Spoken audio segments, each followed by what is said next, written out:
wherever you may be watching this transmission. You are tuned in to Trends in the Housing Market, episode 203.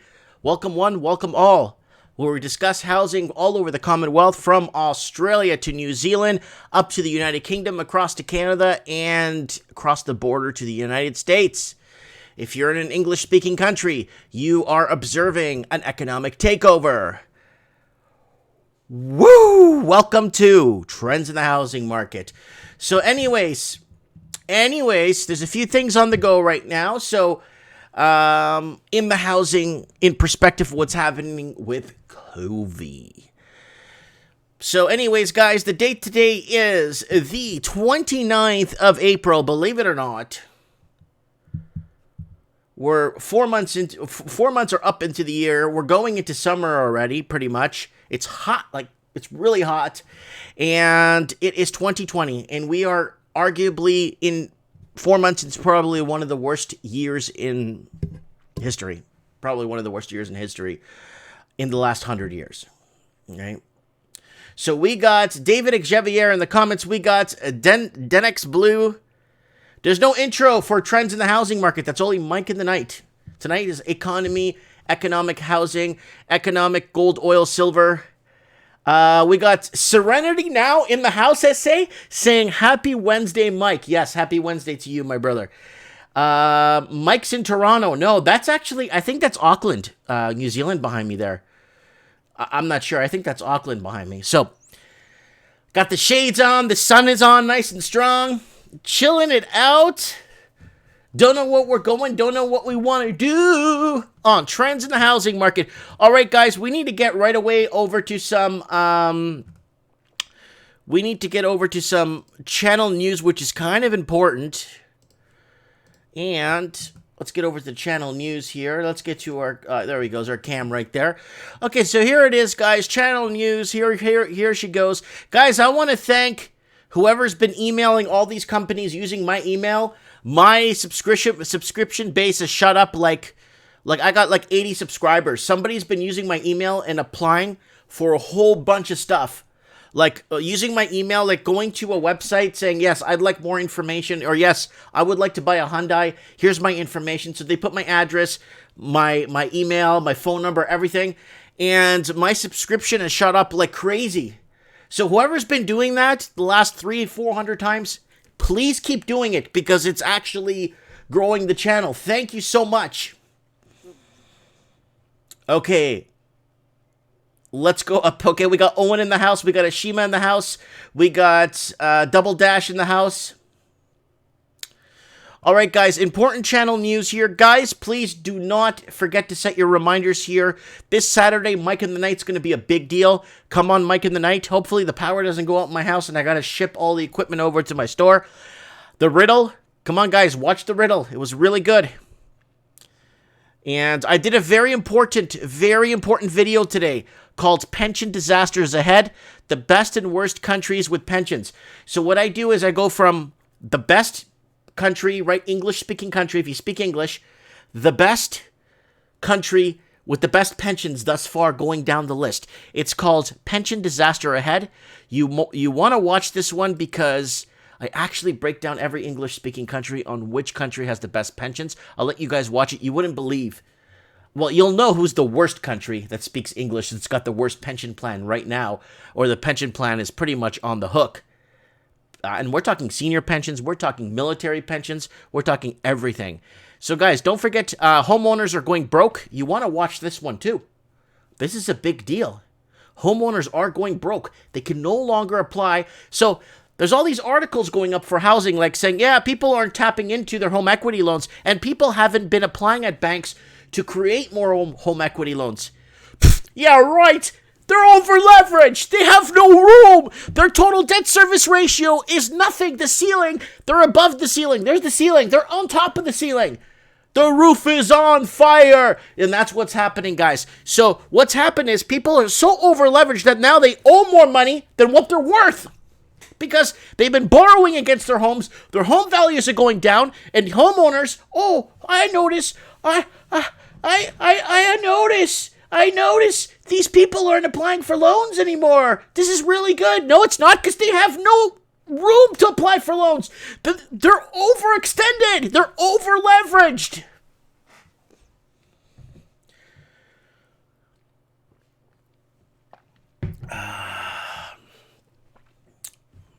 Okay, money versus currency. You want to watch that. Lots of good stuff here, guys. And guys, don't forget to shop Teespring. Look at this. That's the mug here, and I got the Raven mug. This is the Planner Chaos one, right behind me here, right there. That's the Planner Chaos mug. That's a beautiful mug, Mike in the Night. So if you guys like Mike in the Night, check it out, guys. I am going to disable my Patreon at the end of the month. I am doing okay, so I do not need Patreon anymore. You guys are welcome to send me super chats and the regular. You could join the channel on YouTube if you like, and last but not least, my Instagram. No more tip jar, and no more Patreon. You guys go ahead and send me show tips here on Instagram, and I'll be disabling my Patreon tomorrow. It's not even up here anymore in the links. Don't need it. You guys save your money and spend it on more important stuff. Okay, what do we got going on here? Let's switch cams. Let's switch cams here. So, okay, we got lots going on today, so let's kick off a couple of articles here on what's happening. I'd like to actually start off by going over... Wow, it's bright in here. Holy crap.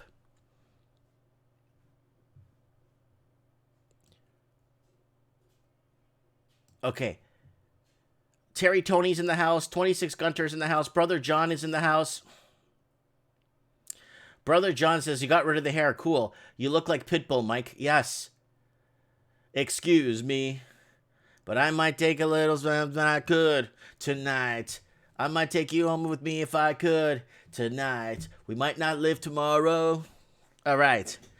We got AV 1611 in the house. Yeah, man. Lord Humongous, of course, as usual. Terry Tony saying, I've never lived. Oh, my God. David Sabrini sent me $13.99. Hey, Mart. Good evening, my man. Coming down soon, bro. Yeah, I'll be open. The store is going to start being open on Fridays from 12 to 5. I'm only going to work 5 hours at the shop. I'm going to keep my social distancing and and keep up with the times. Just Mike in the Night, I'm going to run at home like I usually do. But if in the summertime, I might run Mike in the Night at the store when we're open so people could come in and join us on the show.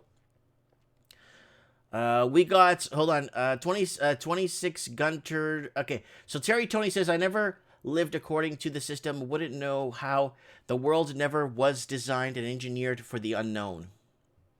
That's very true. Yeah, Dave Sabrini, coming down to see me. For sure, come down and see me. You know where I am. You know where my shop is. If you're from Kelowna, you know where I am. Okay, guys, there's a couple of very key articles I need to cover tonight because they fit in from that whole thing I've been putting together, this model I've been building for you guys all these years to kind of answer what the heck is going on. And tonight on episode 203 on Trends in the Housing Market, you guys will be informed. So we got Depot 26, we got Dan Cuff from Wyerton, Ontario. I have no idea where that is. Yeah, live show during store hours. Good idea. I know, man. We got to get this stuff rolling, man. All right. So what do we got going on, guys? Let's go to Document Cam here. I kind of want to show you guys what's happening here. So let's adjust this to this document here. Let's maybe zoom it in a little bit more. And this is kind of important, guys. We need to follow this like you have no idea. Like it's the most important thing you need to follow. Is this what the Australian markets are doing today? Especially if you invested in oil like I did yesterday morning. I'm in total green territory. This is going to determine whether I wake up early tomorrow and sell off my stock or my oil stock, or I go ahead and hold until Friday. So that's what I do, guys. A lot of people are like, what do you do, Mike? It's like, you're home, you're making videos, but like, what are you doing? Like, I just wake up, if I need to wake up early in the morning to see, especially if I'm holding stock, in a very risky commodity like oil, I'm always looking at oil. So right now, I bought oil when it was at 13 something yesterday morning, and it's been climbing. And right now, the Australian markets are not open for another 3 hours and 53 minutes. So it looks like tomorrow, if it stays above the 15.99 mark, maybe 15.50 mark, I will hold until Friday. So that's what I usually do. People ask, how do you do? That's what I do. I watch it, then I sell my lot. Then I buy it back, then I sell my lot, right? All odds up. 5,528. The ASX 200 up 60 points. The Australian to US dollar is falling miserably at 0.65. I've seen it at 0.60, so it's not that bad. Oil sitting at $15.99 right now as we speak. It is up 6.18%.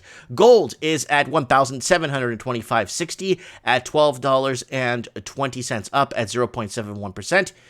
And Australian euro. I just want to see the New Zealand exchange at NZX 50 down 27 points, sitting at 10,000. The FTSE is up. Let's look over to Asia. The Nikkei is up over 20,000, sitting at 20,262,490. The Hang Seng is up, and the DAX is up. So I'm keeping my eye on oil, guys. That's what I usually do right now. I keep my eye on this oil to find out if I sell in the morning. I'll wake up early to sell because I'm at Pacific time, so I have to wake up 6:30 when the market's open. Or I sleep in and not have to worry, so I keep an eye on this. Okay, so, well, there's lots going on. And there's a Seattle article I need you guys to pay close attention to. It is a big deal. The Seattle article is not a joke.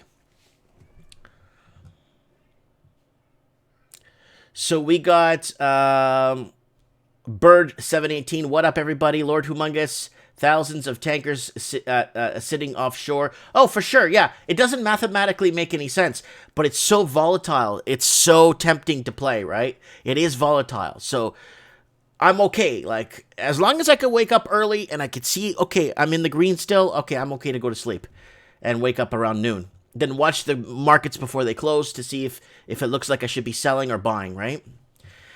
So we got Double Dash. Yep, they're cleaning up the scraps. Ashima saying, you trade futures lots? No, I just trade specific stock that I follow back and forth. Lord Humunga says, I got my mid-May puts on oil. Madisky says, Gary, you buy a house yet? Gary, LOL, no, not yet. Definitely waiting it out. Terry Tony says, I got me some chicks today. Terry, you got to come on the show. You got to show us some of your chickens and stuff and what's going on, man. Can Paul Dollywall from Surrey get a shout out, please? He's watching this now, and he says thank you. This is from Just Dollywall. That's Paul Dollywall. God bless you, buddy. Depot 26. A lot of fuel retail companies quietly laying off people. Oh, we got Steve the Plumber. It's about time. I tried calling this guy all week. Hi, Mike Martins. Hi, Mike Martins and everyone else in the live chat. Okay, so we need, if Steve is not busy, we need to get him on the show when he can, because I need to find out what the heck is going on here with this. So we got the soundboard up. We got someone saying they love China in the house. So every time someone loves China, I love China. I gotta lower that. That's way too loud. I love China. Oh yeah, we gotta do that once in a while. It helps out. It helps out the morale in the chat room. You know, builds morale. I love China. Gets people. Yeah, Lord Humongous was telling me to raise some chickens in my backyard. I don't know. Maybe I don't know if I want to do it. I'm gonna do a whole garden. I'm gonna have food. I might even put a greenhouse, and so I could do stuff all year. Okay, Steve will be available in 20 minutes. Good. Oh, good. Terry? Terry's looking for a dairy goat for her farm or her land. Terry, if you do get dairy goat milk, like if you do, I really want you to look up how to make Portuguese cheese with dairy goat. It's cold. It's refrigerated. It's made like you wouldn't normally make cheese, but I really recommend you watch a YouTube video on how to make Portuguese cheese with dairy with goat milk. It is so good. You have no idea. All right, Mike, 20 minutes. You need to call Steve. Yeah, I'll call him in 20 minutes. Don't worry. Nearly 1 in 5 Canadian businesses laid off more than 80% of staff. And we're talking about private sector businesses, and that is a huge deal. When the private sector starts to go down, the public sector is going to have to start laying people off. Canada's National Statistics Agency surveyed businesses to gauge the impact of the pandemic, and it's not pretty. StatsCan surveyed 12,000 businesses, operators between April 3rd and 24th, and how COVID impacted them. Some businesses are minimally impacted, much to our surprise. However, the majority seen significant revenue declines and have had to close their doors. I covered this. Canadian HELOC growth was drying up before the pandemic, and it's on the channel. I already covered. This is important because this was happening before the whole COVID incident. People need to understand this has been happening since Thy Kingdom Come. We've been forecasting this on the channel since 2008 AD.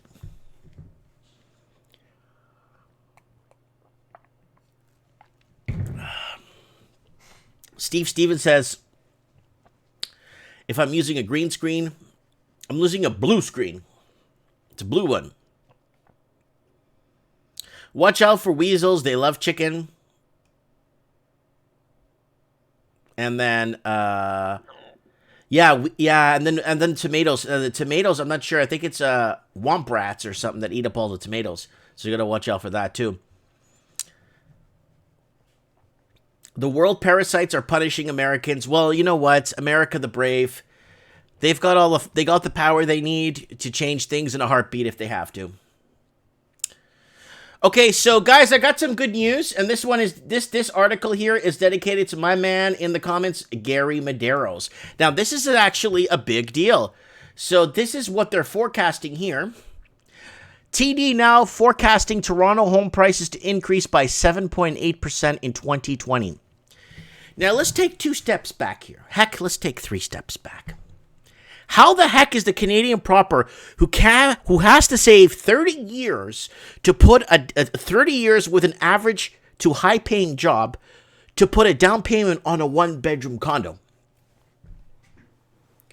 What the hell is this? So let's say Toronto home prices increase by 7.8 points. Let's say it does. So you're telling me what? Houses are going to go to $1.2, $1.3 million again? What you telling me? What is that what they're trying to tell me here?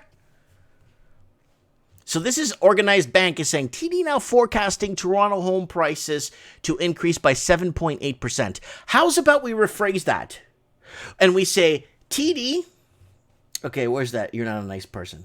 I will tell you, this is going to be something special. Let me tell you straight up, guys. Let's get straight here. If this happens, I'm not saying it can't, but if it does happen, some country's going to have to or open its borders. Some countries are going to have to say, look, I understand you guys are in a lot of political problems in Canada. Please come to our country. We'll help you out. We'll help you get started and put you in positions and jobs of what you know how to do, and we'll take you in, because the locals can't live in their own freaking country. People born and raised in their own cities don't even have 2 nickels to rub together.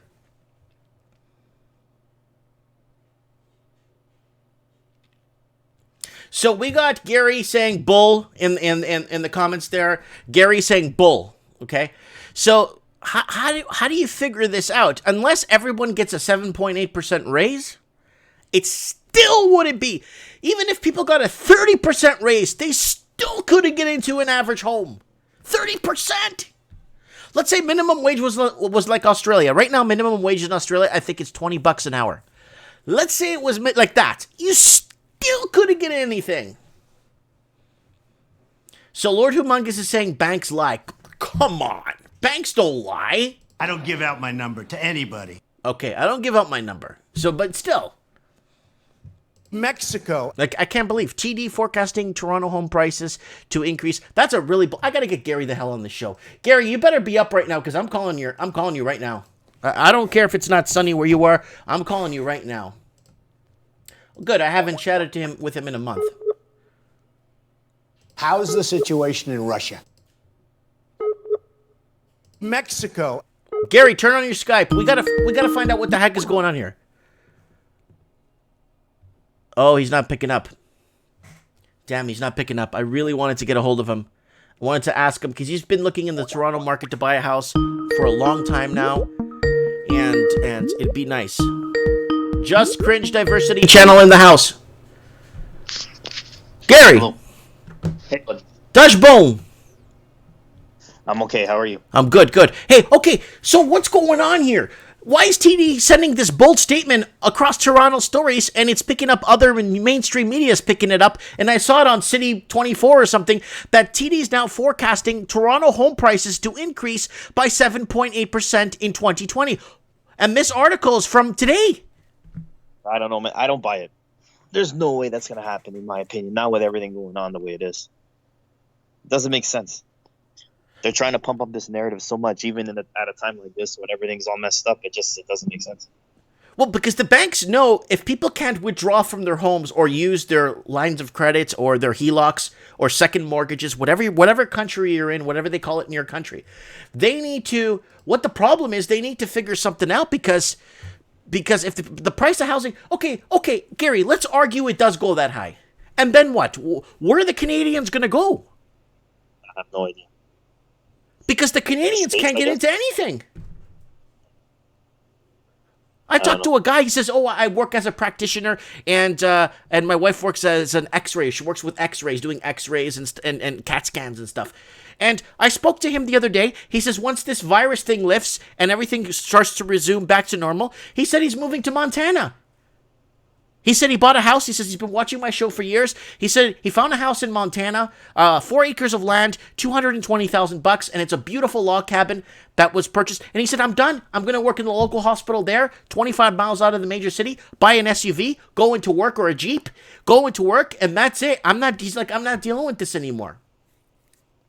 Yeah, I don't buy that article. I think it was just pushed out just to, create some positivity in the market if you can, because I don't think I think a lot of people know what's going on, and I don't think it'd be saved at this point anymore. I mean, so many people have lost their jobs. It's not even funny, regardless if you're laid off or not. I mean, you're getting $2,000 a month from the government for that emergency fund. What the hell's $2,000 even cover in a month? You're looking at that won't even cover the mortgage people have.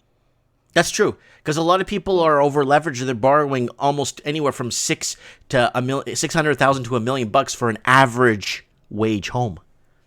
There's no money to pay up back any debt that they have. I mean, even if a couple's making $2,000 each, that's $4,000. It's still not enough. No, because then you have the property taxes, you have all the home tax, fire insurance, all that stuff. Yeah, it's the fact that they would push out an article like that really boggles my mind. The fact that they're even posting something like that. But it is what it is. They're really trying to push up this market even at a time like this, and it's interesting, right? Because I'm sure real estate agents are freaking right now.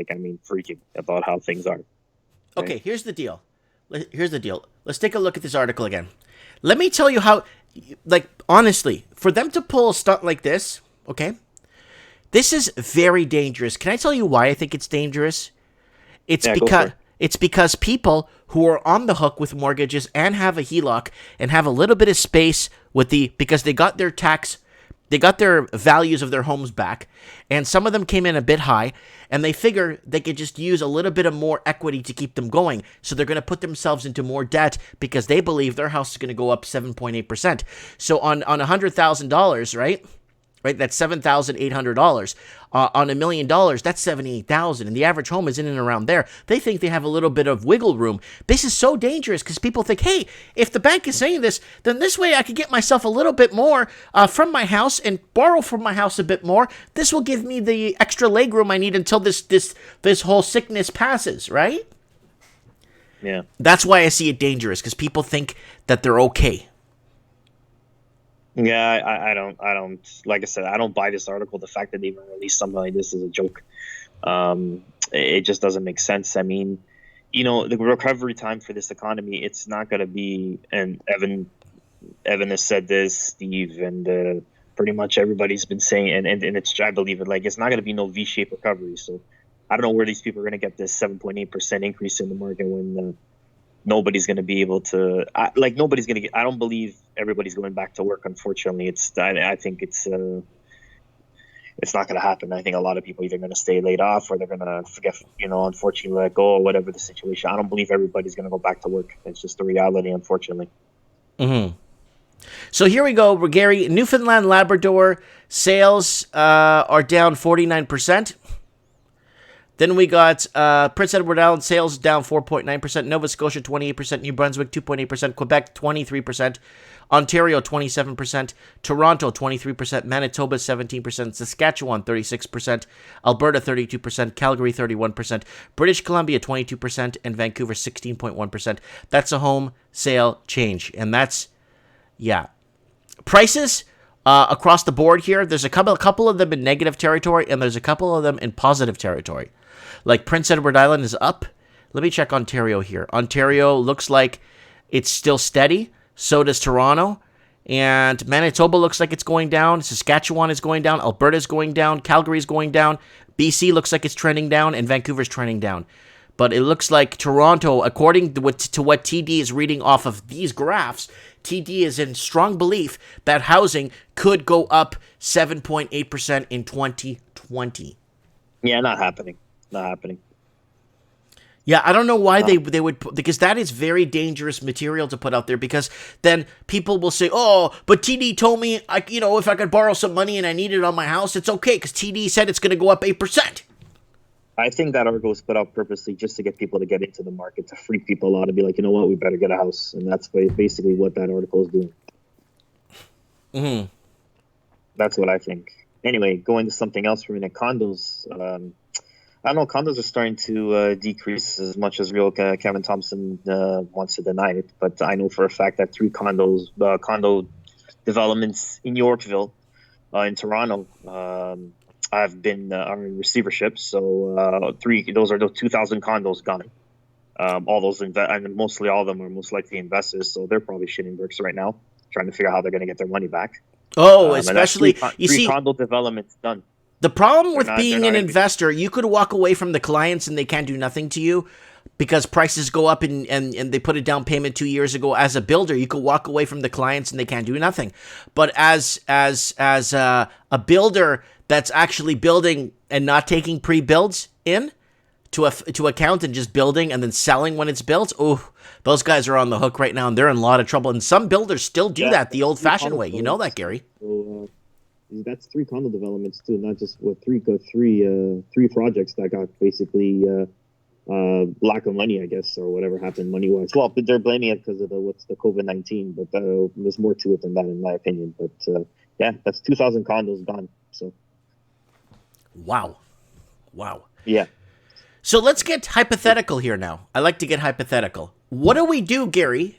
Let's get realistic here. What do we do when the average person an average person born and raised in Toronto can't live in their own city? Yeah, they move to other cities. But then what's going to happen or when go it live gets... with Kevin Thompson? Huh? Or go live with Kevin Thompson. But anyways, realistically, what do we do? Where do housing migrants go? We're housing migrants, right? We are people that can't afford, it's tough to live in your own cities because it's overpriced and wages are not keeping up with inflation and we're doomed. So where do housing migrants go? In the States, it's not a problem. Louisiana is getting expensive. I'll move to Memphis.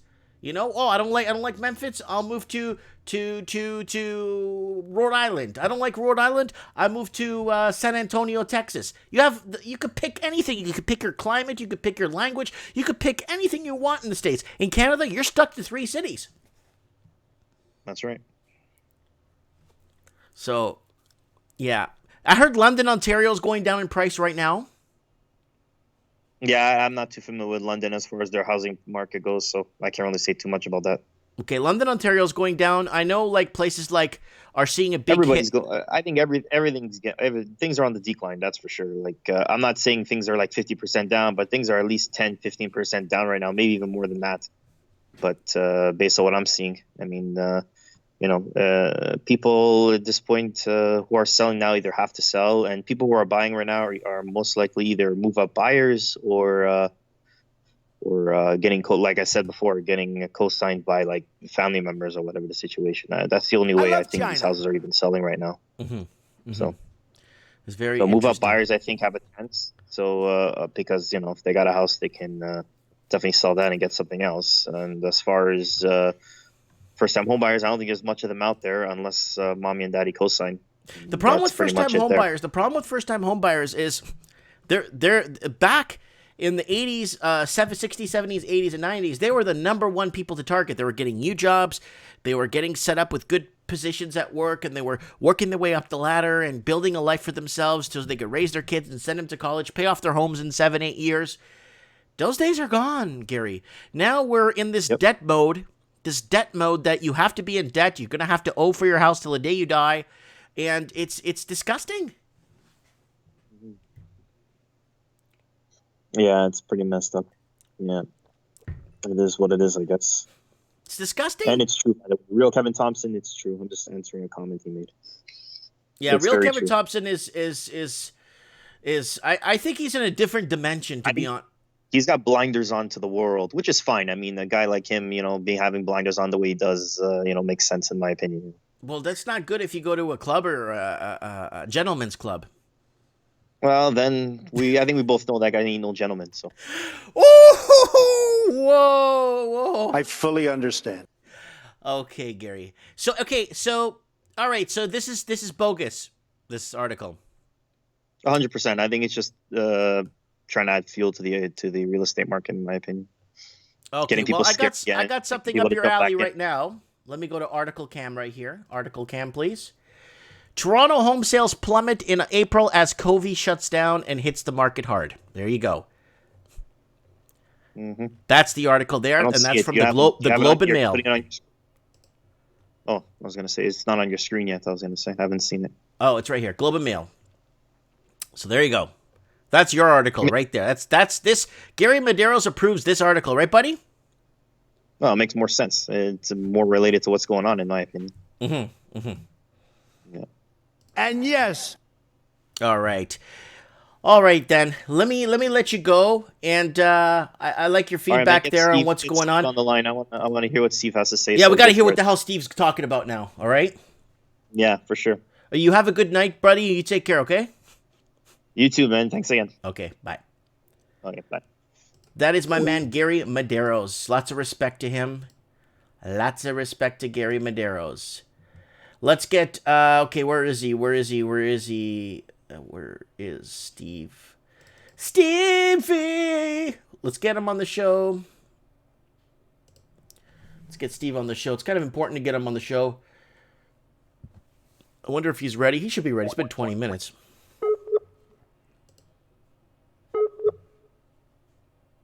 The Mexican government. I love China.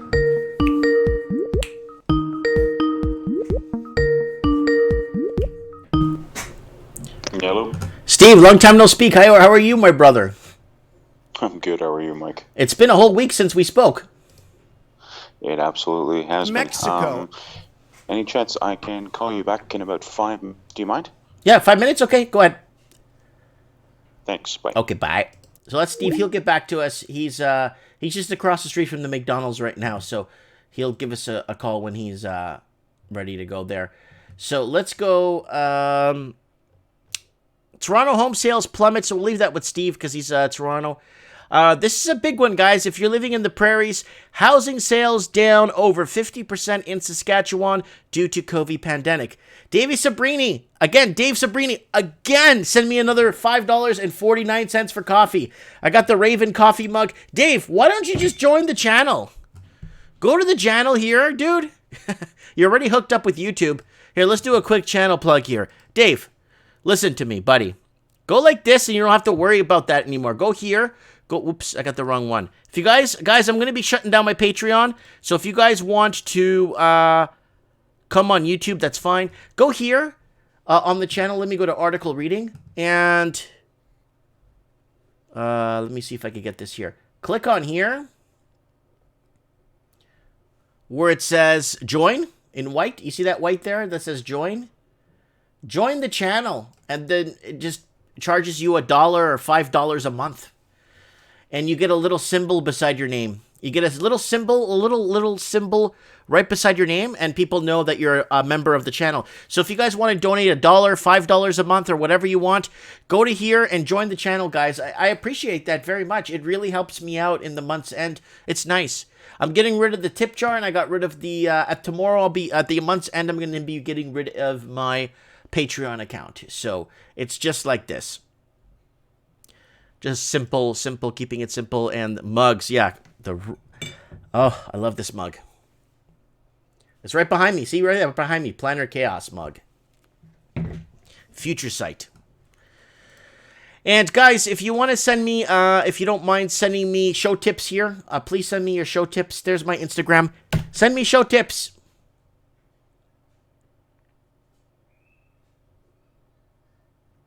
Send me show tips here if you can. And there's my Facebook if you want to message me here on Facebook. You're more than welcome.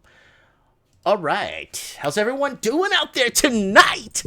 Woo! Again, Dave Sabrini, $3.99. You know, guys, this summer, the thing is that with this stupid COVID going on, it's just not, it's really upsetting me, this COVID. What I want to do this summer, actually, is I wanted to do a road trip. But how I wanted to do the road trip was I want to get my car. And whatever you guys send me on Super Chat on a certain show, I'm going to tell you guys what show it is. Like, I'm going to tell you. And we're going to have a map open of Canada and America. And we're going to look at how much money you guys send me in Super Chat. How far can I drive with that gas you're sending me? I'm thinking of doing something like that in the late summer. If the COVID thing doesn't let up, we'll do it next year. Where you guys... And one show will be like 5 hours long. And you guys would be sending Super Chats like you normally do. What I'll do is I'm gonna write it down here on a piece of paper as we go and add it to the group. Like, add it to. And whatever money that's there at the end of the show, I'm going to drive and I'm going to film for you guys and stop along the way to show you guys how much gas that I could put in my vehicle with the money you sent. That is pretty cool. I think we should do that. That's pretty funny. Okay, so we'll wait for STP. Let's get some articles open here. We get some articles open here. If we can, we could do what we can do. So, guys, if you're living in Saskatchewan, they're looking at sales down over 50% in Saskatchewan due to COVID. That's a huge hit in sales. So people aren't moving homes, and you got a lot of tech-savvy people in the prairies, but I think a lot of them want to just, hey, I'm just going to take a vacation. I don't need to do this.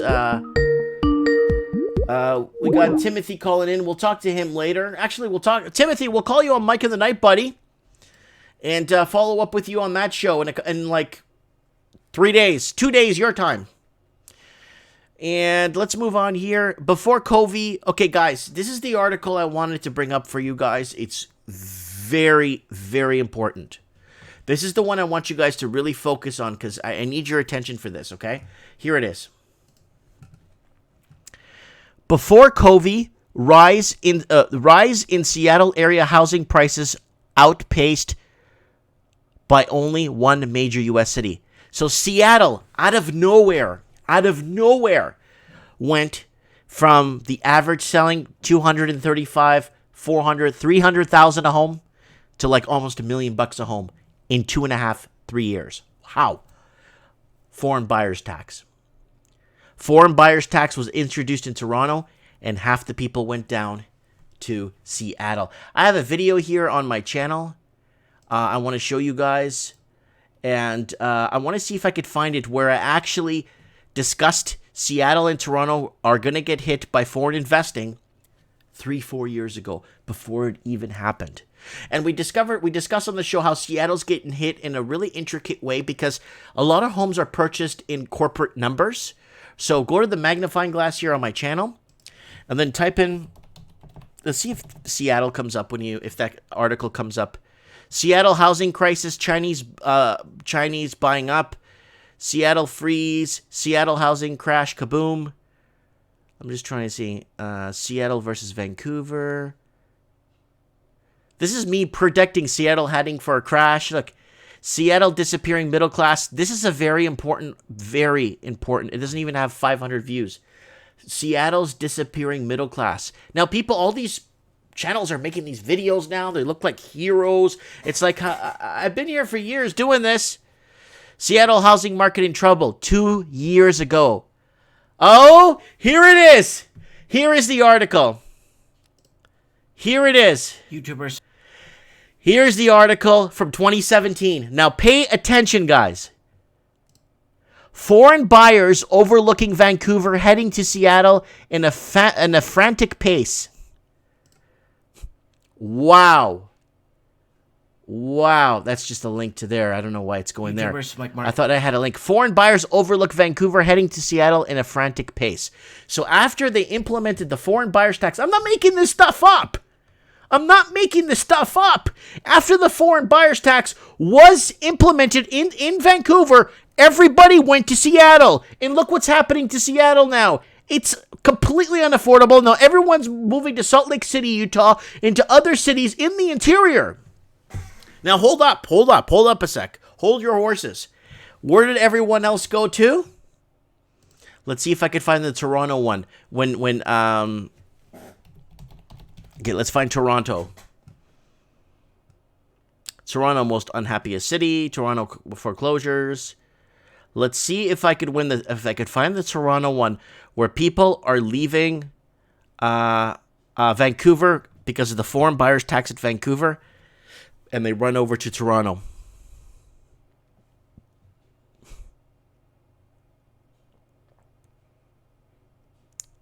Look at this article from 9 months ago. Over half of Toronto can't afford a one-bedroom.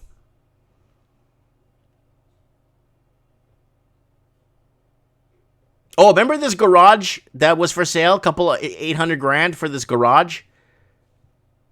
Actual garage was for sale. I'm trying to find the one from... I'm just trying to find the one here where I was talking how everyone's leaving Vancouver and moving to Toronto.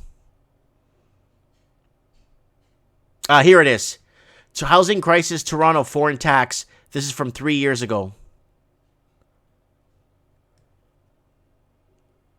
See, Toronto housing bubble, biggest bubble in the world. That's from 3 years ago.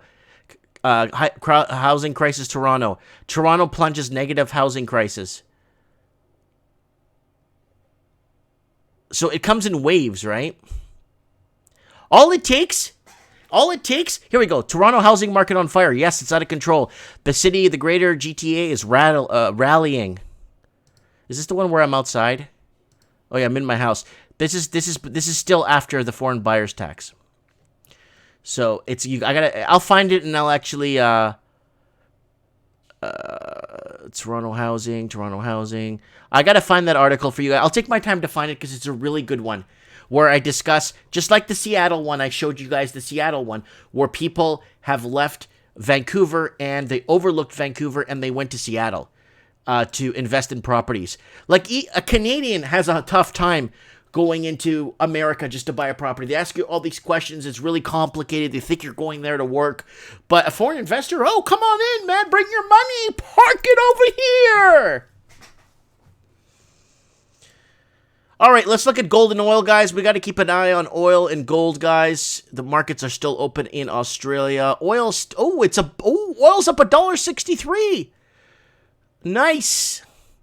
For me, I bought a bunch of oil yesterday morning, and it's just been flying.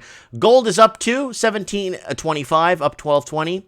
Right now, Australian markets are still open for another 3 hours and 21 minutes, and we always follow it here on the show, so we know what's going on. Okay, guys, nearly 1 in 5 Canadian businesses laid off more than 80% of staff. We got that covered. Toronto home sales see a plummet as COVID shuts down. They hit the housing market. Housing sales down 50% in Saskatchewan due to COVID. And here we are on this article. Before COVID, rise in Seattle area housing prices outpaced by only one major U.S. city. This is so dangerous. This is so dangerous when outside money or foreign outside money gets introduced to an economy, it starts to create the black swan effect and actually bring it in quicker.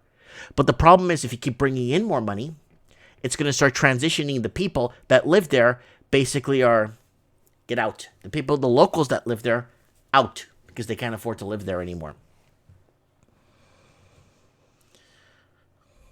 So it's a definitive. Before COVID hit, the Seattle area's home market was hotter than almost anywhere else in the country.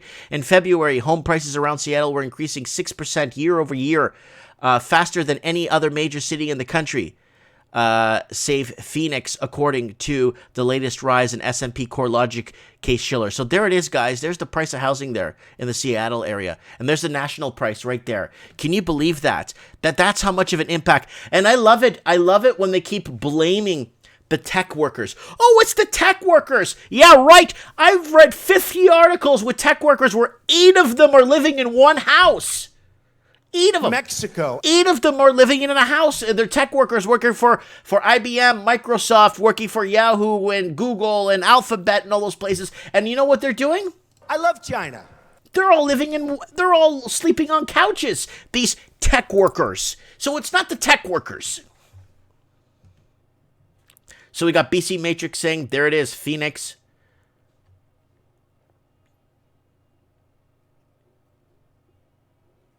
So we got TJH in the house saying G for T had the last laugh after all. I haven't heard that name in a while. All right, let's move it on. Move it on. Move it on. All right. Report. Seattle is one of the U.S. metros investing in new housing. Panic behind Portland. Again, the whole West Coast is bought out, it's sold right out. So what's happening here? This is very dangerous news for people living in that area because affordability is going to go out the window because they're investing now more on high-end, high-class, top-of-the-line condos, luxury housing because they want to target the upper-end wealthy people, and that's the scary part. The housing market in the Seattle area is notoriously expensive and competitive, but compared to other metropolitan areas, the Emerald City is still investing in a lot of building new housing units. Same thing happened in Vancouver, where they were blaming a supply and demand issue when it wasn't a supply and demand issue. Half their properties are empty. And my favorite part is that 20 or 23% of foreign investors that invested in Canada, half of the investors that invested in Canada 20% of investors that invested in Canada have never been to Canada before. They've never visited Canada in their lives, but they own 300 properties here.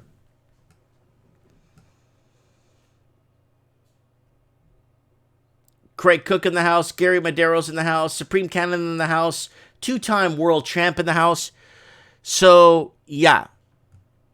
So, Seattle now is unaffordability levels are going to go crazy. Once this COVID kicks or dissipates, you're going to see a mass migration of money coming in. Massive. I'm talking about a tsunami coming into Seattle area, Oregon area, and California.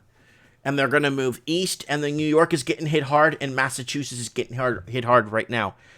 So that's it right there. Here is the year-over-year increases in the Seattle area, where we already went over the graph.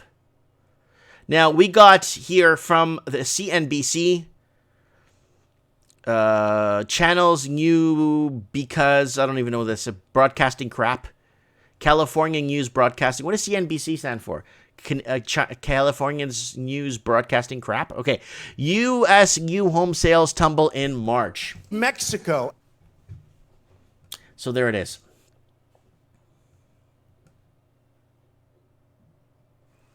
So here it is. Sales of new U.S. single-family homes dropped by more than 6.5 years in March. Further declines are likely as the novel COVID outbreak batters the economy and throws millions of Americans out of work. So, we got to keep our finger on the pulse with COVID and see where it heads. There's the construction in Miami, Florida. Look at the cinder block, and then they put the rebar through the cinder block so it's nice and solid. And the houses are built pretty strong there in Florida. Sales of U.S. single-family homes. That house right there, $190,000. That house in Toronto? $2 million.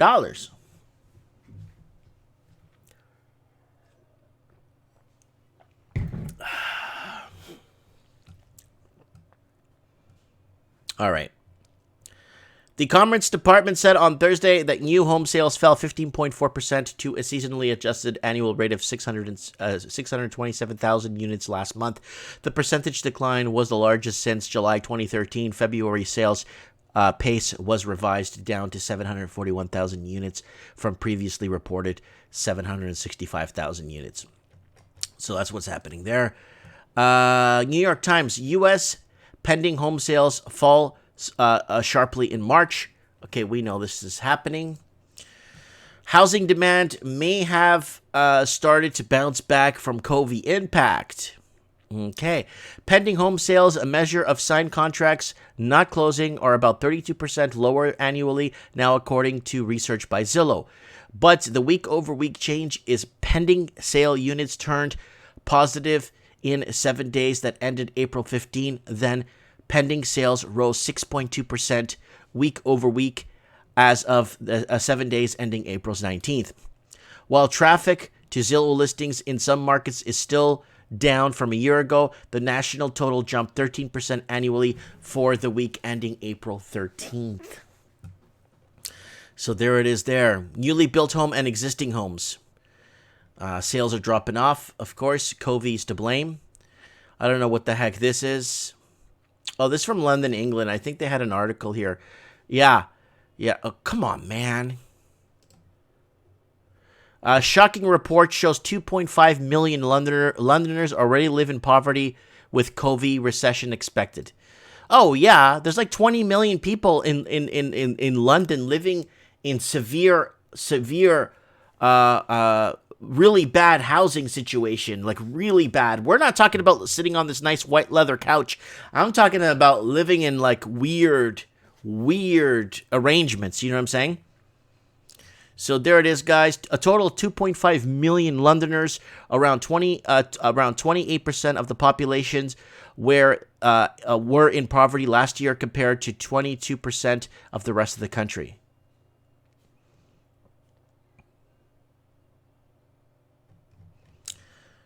All right.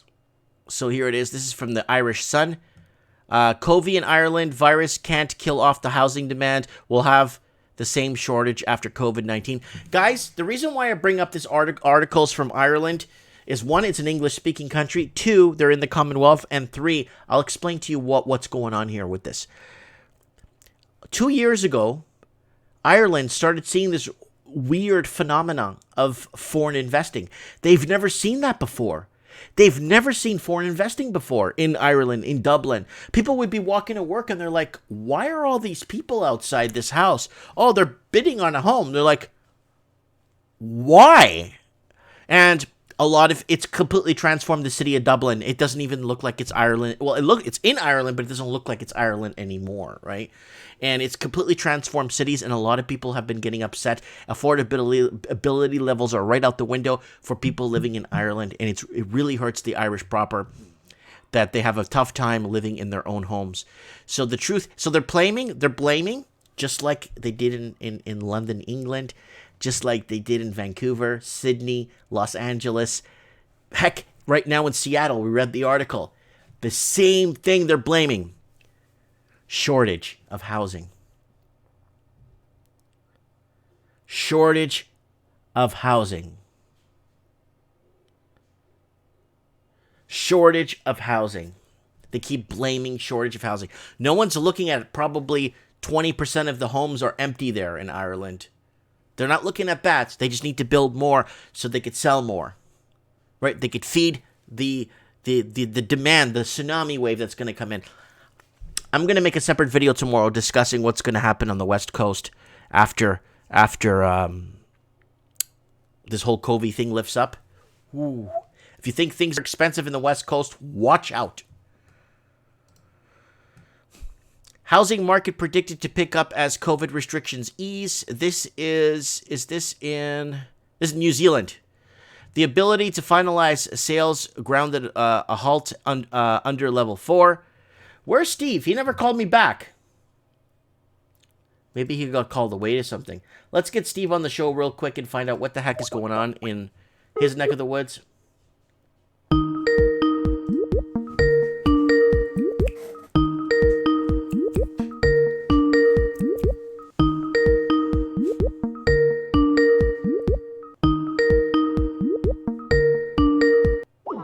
Oh, he hung up on me. All right. So I guess he's busy. I don't want to bug him. Let's get my friend Craig on the show real quick in New Zealand, because we do have New Zealand here open. Hi. Craig, what's up, buddy? Oh, you caught me. Was just getting my coffee. Good boy. No, what's up? Wow. Well, it says here the housing market is predicted to pick up as COVID restrictions ease. What do you think? Oh, okay. Well, that's pretty interesting because we've got a couple of people, famous people, weighing in, like your article there, talking it up. We've got the former Prime Minister talking it up, and and the banks on the internet saying, "Oh, it's dropping a bit. Don't worry, it'll be all right." So know they're kind of talking it up. Yeah, they're talking it up just like they're doing in Toronto, just like all the other cities we're reading how they're talking it up. They are. But sorry. So everyone are they easing up? Are you seeing people right now in New Zealand going back to work? Yeah, we're seeing some people, just to answer your questions, we're down to level 3 for another 2 weeks. So anything that's not social, where you can isolate or have a 2 meter distance, we are back at work. Like I'm involved with construction. Mm-hmm. So we're the first stage of construction. We do the demo. Okay. So we're back to work. Obviously, being a driver or a guy in a digger, or like an earth mover, to tear the house down and put that in the truck. So we are back to work. But obviously, it's pretty strict. You have to wipe everything down, like sanitizer wipes. Yeah. So you have to wipe your truck down, wipe your keys down, you stay 2 meters away, wear a mask. So that's the normal kind of the new normal. It's kind of funny how they take construction and make it as a mandatory business, because they need to sell homes to foreign investors. Well, yeah, because Kiwis can't afford it. In fact, I just saw an article on my phone saying that the ANZ have said they expect foreclosures to rise. I also saw another article today saying there's been something like 100,000 Kiwis who applied for a mortgage help. Kiwis, people watching, means New Zealanders, like actual New Zealanders. Right, yeah. Sorry. People don't know. No, I'm just letting people know on the channel. Go ahead. Yeah. So there's something like 100,000 Kiwis have applied for mortgage help. Mortgage deferrals. You ring the bank and you say, well, we can't pay the mortgage. So they put that off for 6 months. So what my feeling is that will be, that's just kicking the can down the road. And I think in about 6 months, you'll see a lot more defaults. In the Kiwi proper, in the New Zealand proper. Yeah. There was something I wanted to tell you about. First of all, your debt to income ratio you were talking about, just based on housing, I think last week is 163%. Yeah, that's very dangerous. Yeah, and the average household income, and not wage income, is 95K. So that's normally two people working. Mm-hmm. And to get a mortgage, it should be no more than 5. Like 5 times your mortgage to service it. Mm-hmm. And that comes out around 470. But the average price is, as you know, is $1 million. $1 million for a repair home. Yeah, that's right. Yeah. Which is just 30-year-old piece of. I could find you something like that in Louisiana. Can't say that. I could find you something like that in Louisiana for like $30,000 with land. Yeah. Some of the guys in the comments I was saying about renting, and someone made a comment, and I'm not having a go, but there's certainly a bit of a social stigma to not being able to buy a home. But in New Zealand, unless you get help from your parents when you win the lottery, or you sell a hit record, yeah, the chances are pretty slim. Interesting. You just kind of accept it. So the social costs of that are obviously pretty big, but you do try and carry on. Now I do have something else to touch on, Mike. Yeah. Now I work in the transport industry. A friend of mine, he's been in the industry a lot longer than I have, and the average hours for a driver now, because of the impact and because of the restrictions, Right. is around 30 hours, 35 hours, or 25 to 30. Mm-hmm. And now to give you a bit of perspective, personally, I've dropped about 300 or 400 a week in my pay. That's a lot. Yeah, that's a lot. And the guys, and to be a driver, you are legally allowed to work 70 hours a week. Mm-hmm.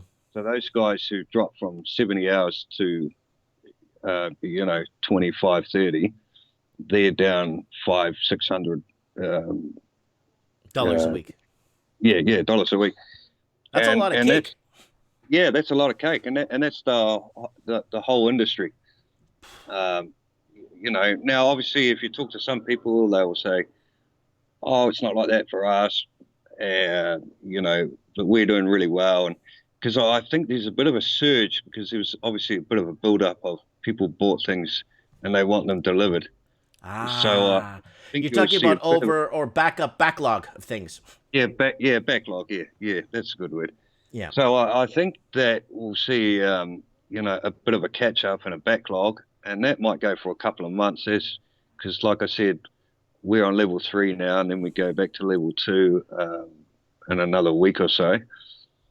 And I'm picking that will last, I don't know, a month or two, and then it might pick up, or it might go down, and so we still have that unknown there.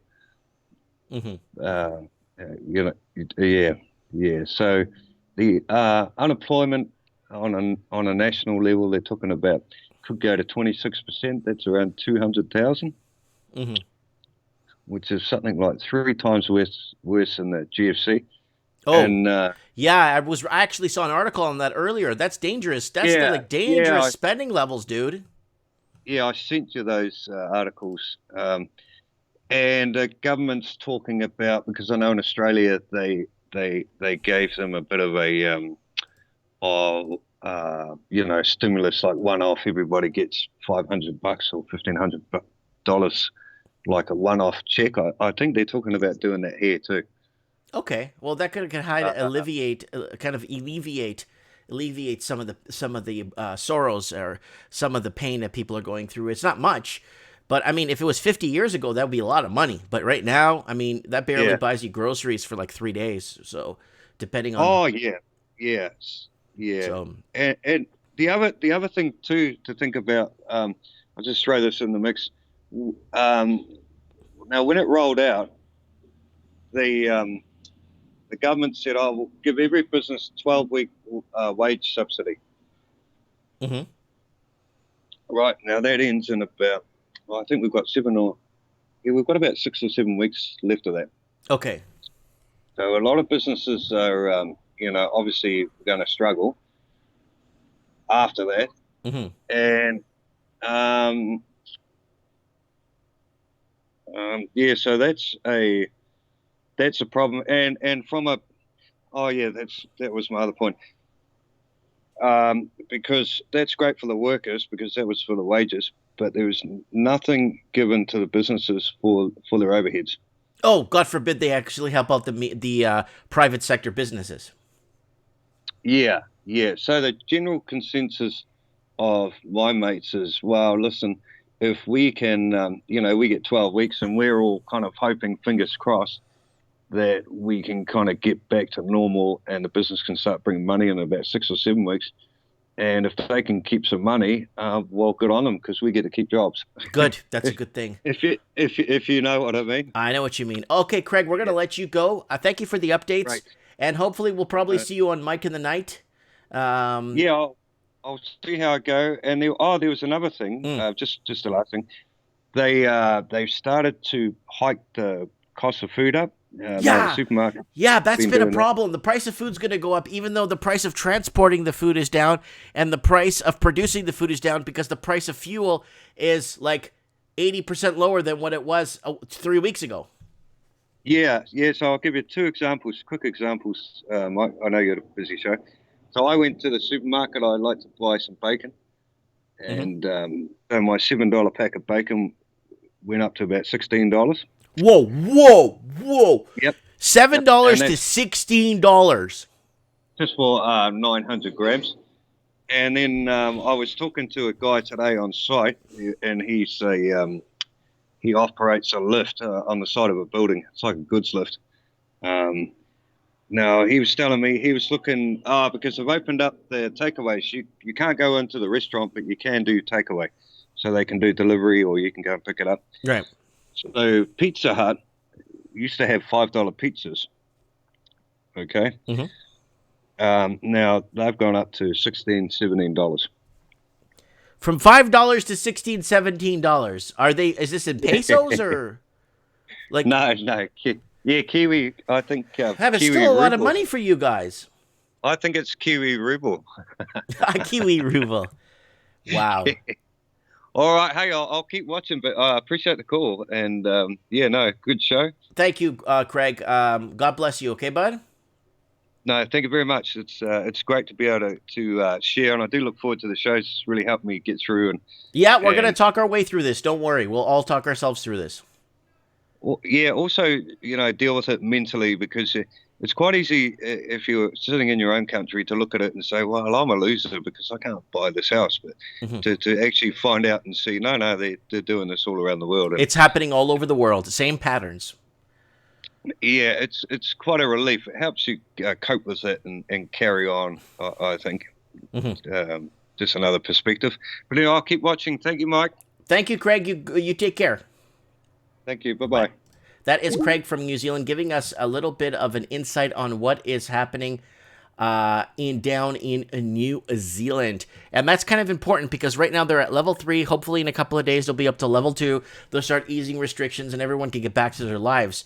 Airbnb, Raven just mentioned, is taking a massive punch in the gut with a lot of entrepreneurs. The big business in Toronto and Vancouver and Sydney and Melbourne and Auckland and in California and Miami. All these Airbnb big businessmen are losing their shirts. Oh, yeah. So Real Kevin Thompson is in a huge debate in the comment section that, renting is not better than owning is better than renting. But in the situation we're in now, okay, owning is better than renting. Like, for example, let's say if you live, I don't know, let's open some Zillow here. All right, I'll show you something. I got a friend trying to build a house here. All right, let's see what we got here.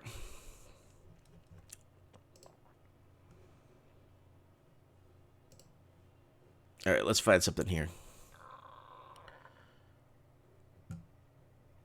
Okay, I'll give you an example. Here in Fort Lauderdale, there's a house here. Okay, this house here, I mean, it's a good starter home. There's your thing. There's your kitchen. It's decent. It's a nice kitchen, nice hardwood. Oh, it's got ceramic flooring, and it's got a pool in the back. Ceramic flooring is better in Florida. When I lived there, because it's just a lot cooler on your feet. It's just too damn hot sometimes. So here it is, guys. So look, this is a great example. $142,000, 2-bedroom, 1-bath, 1,000 square feet in Fort Lauderdale, Florida. Okay. This is better to own than to rent. Because to rent this, you're probably looking at $700, $800 to rent this house. But if you own this house at $142,000 and the VIG we're paying, or interest rate, whatever you guys call it, I call it VIG. The VIG is right now really low, record low rates right now. $142,000 with hurricane insurance and property tax included in your monthly payment. They do it like that, so you just pay one payment. You're looking at about $400 a month. Maybe you get it down to $300 if you get a good lender. Or even if you put down 30%, you can get it down to $200 a month. And that's a full house and your own 2 parking spots outside here, and you have your own life in Fort Lauderdale. And with living here in a place like this, you're not going to be indoors a lot because you're going to be surfing, you're going to be fishing, you're going to be on your kayak, you're not going to be indoors. When I lived in Florida, I was never inside. I had a very spacious 3-bedroom apartment, 3 bathrooms. I was paying like $700 for rent and in a gated community with tennis courts. And look at this big backyard. So that's what you're paying for. No strata fees, no hidden fees. That's what you're paying. $142,000. So there you go. You know what I'm saying? So this house, for example, like a house like this in Sydney, I've seen homes like this in Sydney go for $2.1 million. I prefer to live in Fort Lauderdale off Andrews Boulevard in Las Olas. This, I'll show you where this is. Here, I'll show you a picture of exactly where this is. I know exactly where this is. This is east of 95. I'll show you exactly. Watch this.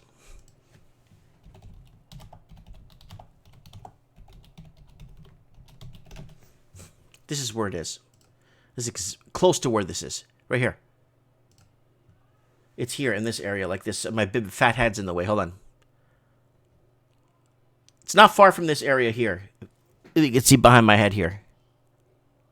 And you can go down to the beach. It's right there. The ocean's very beautiful there. It's like this. Very beautiful. That's where that is. That area there. I should do a tour on my channel and take people down to Florida and show them where they could buy, places they could buy, and go there not to get ripped off by an agent. Go there and say, okay, guys, okay, Mike, I was looking at that house you were telling me for $142,000. This house in Toronto is going to cost me like $1.2 million, right? So Kevin Thompson makes sense. This is better to own. So you could pay $300-400 a month and it's yours than to rent. Because to rent that's going to be like $800, right? And you're steps away from the beach. You want to kind of own it, right? All right. Let's see what else we got here. Like if you want something in a really Forest Oaks. Oh, let's zoom it out a bit so we get more properties here. We just zoom it out here if we get more properties. Yeah, let's take this out and see if we could get more properties here for sale. For sale price. Okay. All right, let's see what we can get here. I think me and Steve the Plumber and Supreme Cannon, I'm not joking. We should go to West Palm Beach. I'm not kidding, and buy this house for $280,000. This mini mansion in West Palm Beach, Florida.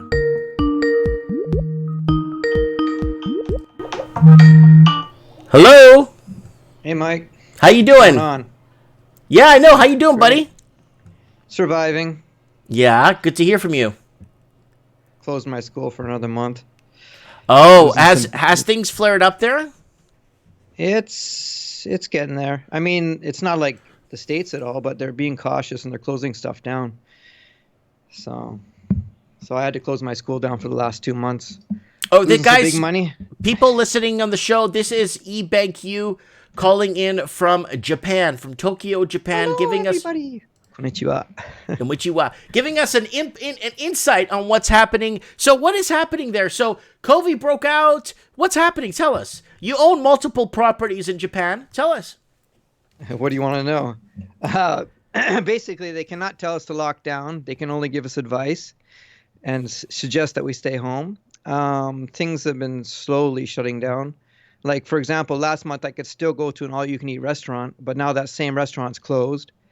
However, the sushi shop down the road is still open, so it's case by case. So, like pachinko parlors and where a lot of people gather, they're all officially closed for the most part. There's a few that are still open that are getting bitched at for being open. So it's area by area. It's not. I don't know how Vancouver or Canada is right now. Is everything shut down there? There's like the construction is still going full force. Construction, they got to build homes for foreign money to come in, but because that's our economy is based off of foreign investing. But a lot of things, restaurants, I noticed everything's closed. The Walmarts are still open. A couple of other things are still open. Essentials are still open, like food. Okay. You know, so.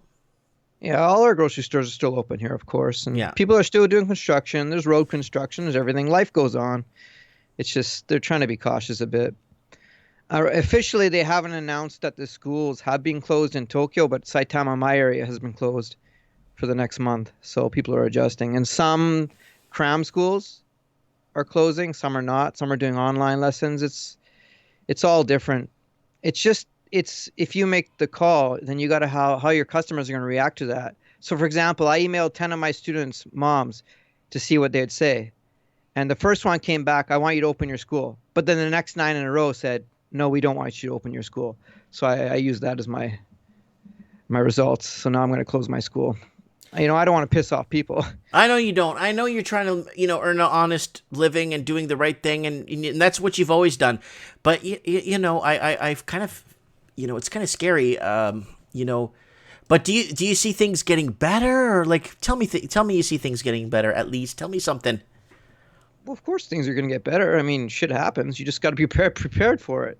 Mm-hmm. I feel sorry for the people who are living off of one job who have nothing invested in their life, It's tough for most people because what do? They lose their job. They got nothing. Mm-hmm. In my case, my tenants, I have backup for my rents, but still I have to adjust to that as well because some of my tenants cannot afford to pay the rent, because they lost their job and some don't have savings. So you own a bunch of properties down there. Now you're getting... So I gave a few discounts on the rents to get them by, and because, I'd rather have them stay than to move. It's better than nothing. Yeah. And some who haven't lost their job or who have savings are paying me full rent. So it's, I'm doing my best to match and be kind as a landlord as well. And they appreciate that. Mm-hmm. So I'm not dried up. I'm losing like $6,000 a month from not keeping my school open and I got to pay rent for that place, etc. So that sucks, but I'm not dying. So I can't complain. But wow. But I see things getting better. They have to. I mean, why would it continue like this? It's just, if I'm getting hurt by this, then I can only imagine what people who have nothing how they're going to get by, right? So if it doesn't get better, then everybody is screwed. Yeah, we're all shafted. I really hope something happens with this. It looks like New Zealand is doing a soft reopen slowly. I know parts of the United States is doing a soft reopen. So hopefully they could get this fixed. I'm trying to we got this huge argument. I know you participated with a couple of guys in there in the chat. I noticed discussing how Kevin Thompson says it's better to rent than to buy, but.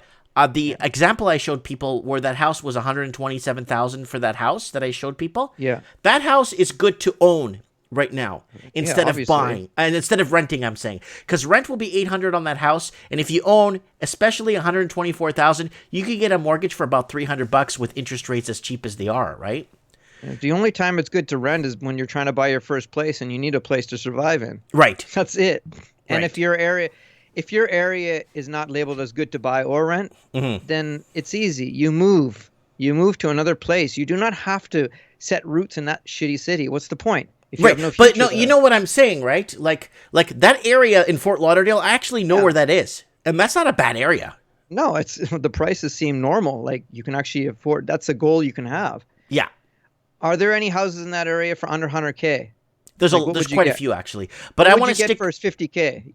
There's homes for 50K in Florida, yeah. They're not trailer homes. They're not trailer homes. I mean real homes. Well, that's what I'm saying, because if it's 50K, for your first home. You can get any job for that matter, and you could save $50K and buy that. Yeah. And then you knocked off your rent, and then you go for the next one. I think even the house for 124. Look, let's bring up this house here. I know this area. I know this area personally. Okay, guys, I'm going to show you guys with document cam here, article reading. Look at this gorgeous house. $220,000, 4 bedrooms, 3 baths. This is a beautiful starter home.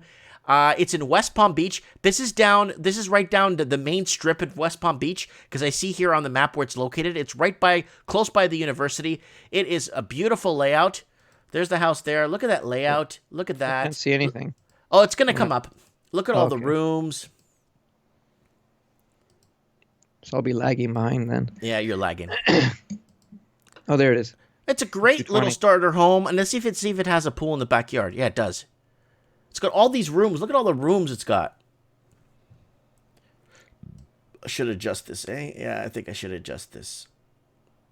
You know, you got somebody like Kevin bragging about how his condo went up so much or whatever. I mean, that's fine. If it did go up, that's great. But in order to collect that profit, you have to sell it. Yeah. So if he actually did make that profit and sold it, he should move to a place like this and get a great, beautiful house like this and have change, you know? Oh, this thing has hurricane screens. Oh, it's got a pool. Look at the view. I'm on the room right now. You show me the rooms. So a house like that, 220 grand. I'm pretty sure with a decent at the interest rates what they are in the States, you could probably get this for about $1,000 a month. Yeah, but Kevin could buy it for cash if he sold his condo in Oakville, Ontario. Yeah, he sold his condo. He'd take his profit. He'd buy this for cash and have $100K left over in change or whatever. I don't know what he can get for his condo. He said $500K or something. And that's like 3 miles away from where Donald Trump lives in West Palm Beach. Literally 3 miles away. It makes no sense. Why would anybody want to buy in Canada? Well, no, it's Canada. It's the best. You're going to work 50 years to be able to put a down payment on a house after 50 years of working an above average wage job just to put a down payment. What is the minimum wage in Toronto right now? I think it's like $10. So that's what, like $3 American? No, like 8. 7. That was a joke. 7. Okay, 7 or 8. Okay, so what's the minimum wage in the States? For it Florida, depends. Say that area. Say Florida, that area. $8. Okay, so you're making the same money, but you're paying a completely different price for the place you're living. Exactly. And Florida looks 1,000 times better anyways. So it does. I lived there for 5 years. It's an easy decision. Who the hell would want to live in Toronto? I know. Well, that's good that at least you have the chance in the States to actually still do what I do in Japan. Yeah, you can still do that in the States. And the thing is, with the States, you actually have housing dips that actually allow people to come in, first-time home buyers, to be allowed to come back into the markets. So this way, the first-time home buyers aren't always bought out of the markets. You know what I'm saying? That's right. That's right. Yeah, I know what you're saying. That's exactly what it's supposed to be. That's what it's supposed to be, because the markets are on autopilot, but not in Seattle, my friend. Seattle right now is complaining about home shortages during COVID, because I don't know if you saw earlier in the show how I brought up the article I brought up 3 years ago, how foreign investors are skipping Vancouver and going straight to Washington State to Seattle to buy homes because of the Vancouver foreign buyers tax. For the most part, the West Coast is similar to Canada in the prices for housing, unfortunately. Mm-hmm. Mm-hmm. You'd have to go to middle states or East Coast, I'm guessing. I'm not an American, so I can't say for sure, but that's by research, that's what I found out. Yeah, I mean, like if you want to see what $1 million buys you in these areas, holy crap! Because like those homes they keep showing, those are not $1 million homes, dude. Those are like fixer upper, 30 grand. You know, here there's a house here in Key West, Florida, in the Florida Keys, 300 grand. 4 bedrooms, 2 bath, 2,600 square feet in the Florida Keys. Yeah, I look at a point from a potential investment. That's like 60 miles from Cuba. Place I'm living. It's ridiculous. Canadians, New Zealanders, Australians, the Irish have all been screwed. Oh yeah, everybody in the Commonwealth, and I've been saying it on my channel, man. It's too bad. I feel sorry for them. And like you said before, I actually started working on my my own YouTube stuff for that. Good. Yeah. I just don't know what to do for details. Should I use actual numbers or can I just use vague things? I'm not sure if I should let my information out. How far I should go with that. It's up to you. It's your call. It's like the ball's in your court. You're the boss. Okay, can people use that against me? eBankU.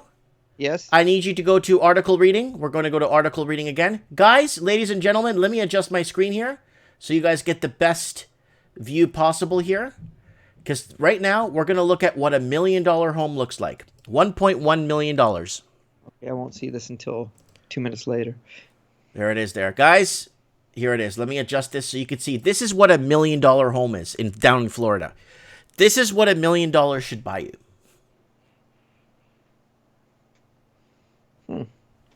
Oh, there we go. I'm adjusting it there for a few seconds. Look at that. Wow.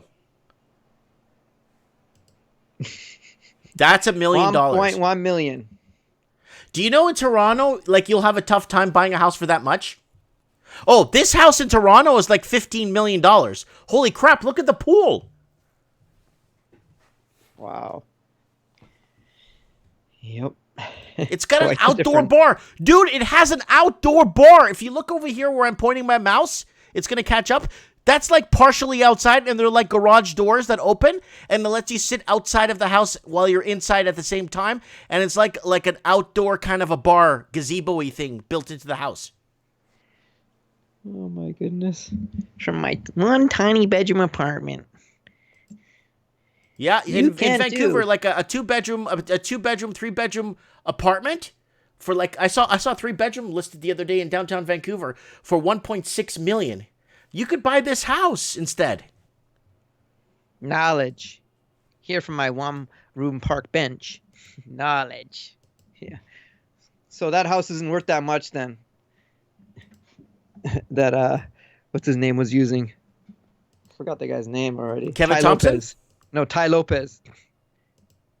Oh, yeah, that house that Ty Lopez had. Where was he, in Hollywood Hills? Yeah, somewhere. That was like 500, 800 grand tops.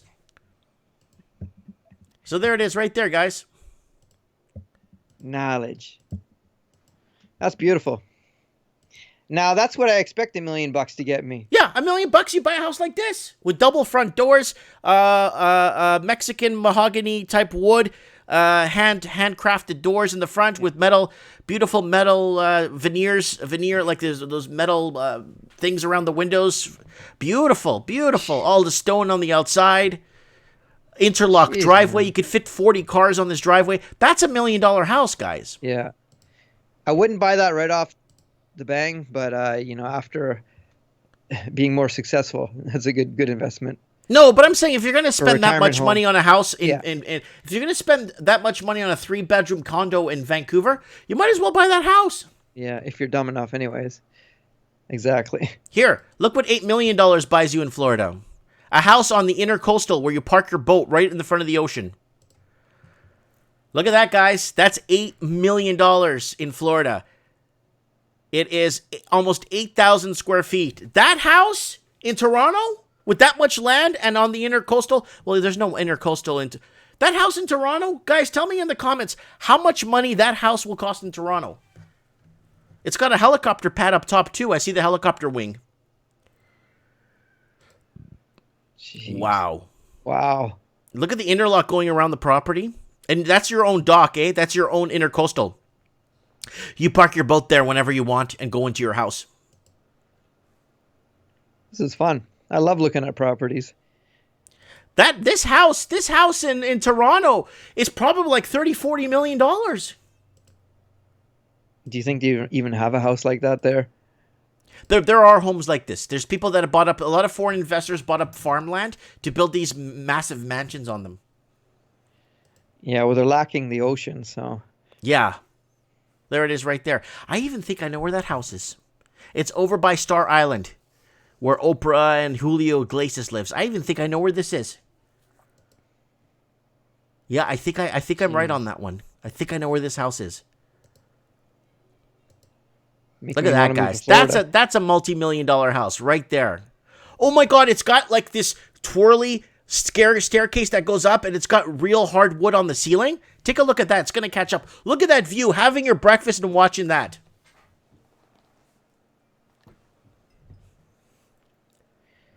So, Kevin, if you're listening, you should sell your condo and move down to Florida. Randall Alexander said that's 30 million bucks.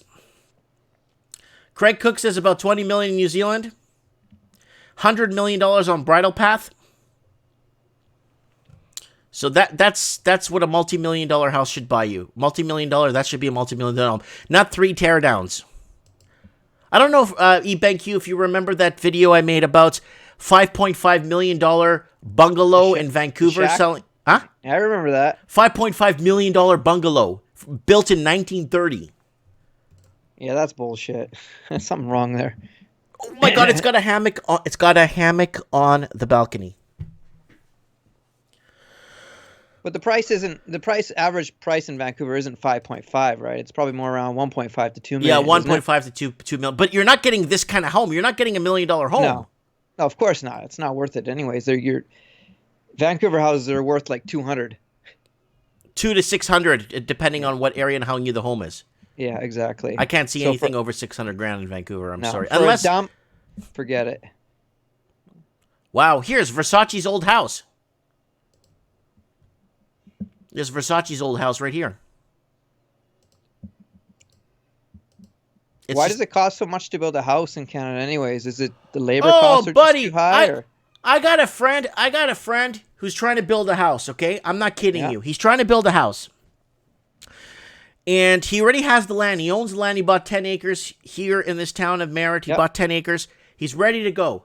Everywhere that he's calling is quoting him $600,000 to $800,000 to build a house. $600,000 to $800,000 to build a house. You could buy one of these mansions here. Look, you could buy this mansion for that much, and you get the land on top of it. And you get the land because he bought the land almost 200 grand on top. That's $1 million bucks.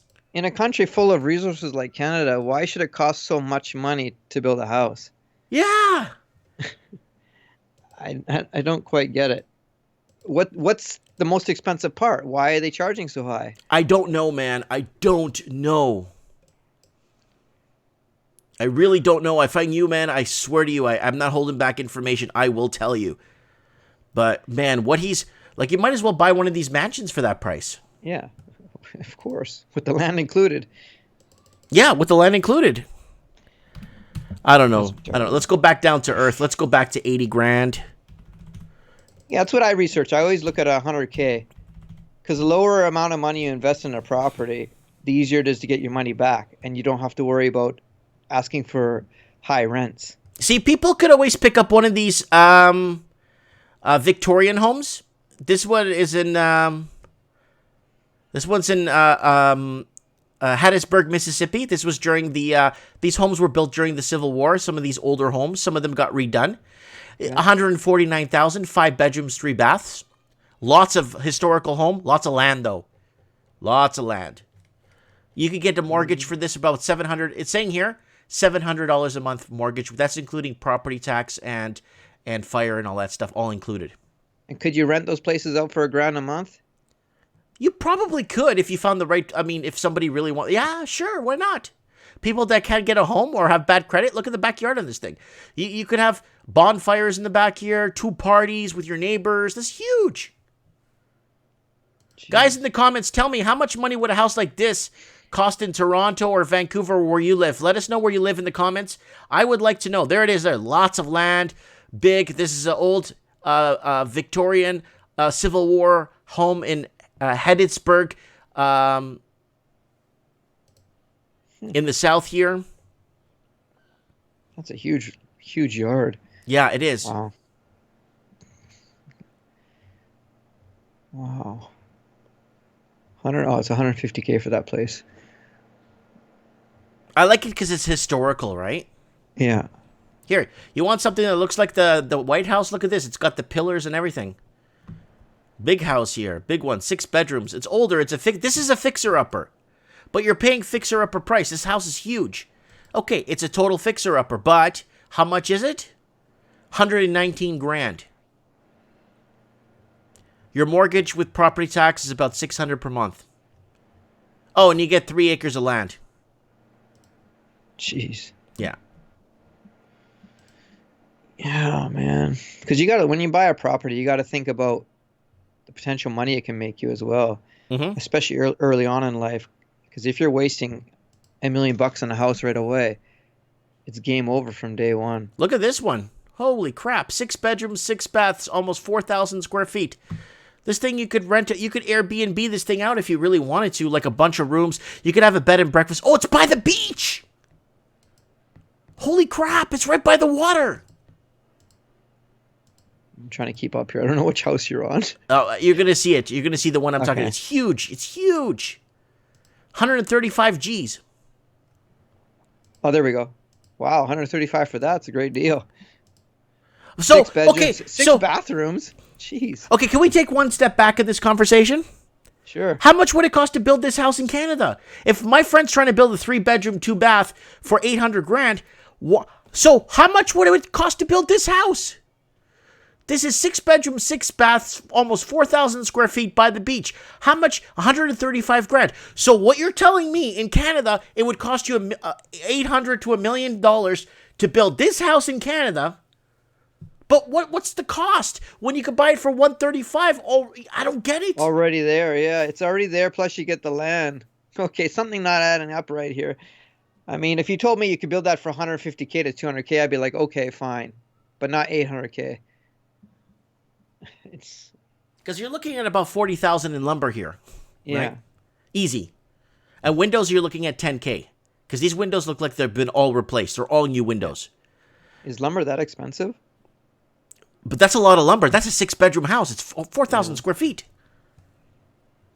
That's a lot of wood. It is, but I figure, you know, being in North But look at all the America, wood would be railings, all cheap. the metal railings and all the patios. There's like 10. Oh, it's got a pool too. Look at this. Okay, to build this house in Canada, guys, how much would it cost to build this house in your area? Honestly, it's got a pool. It's right by the beach too.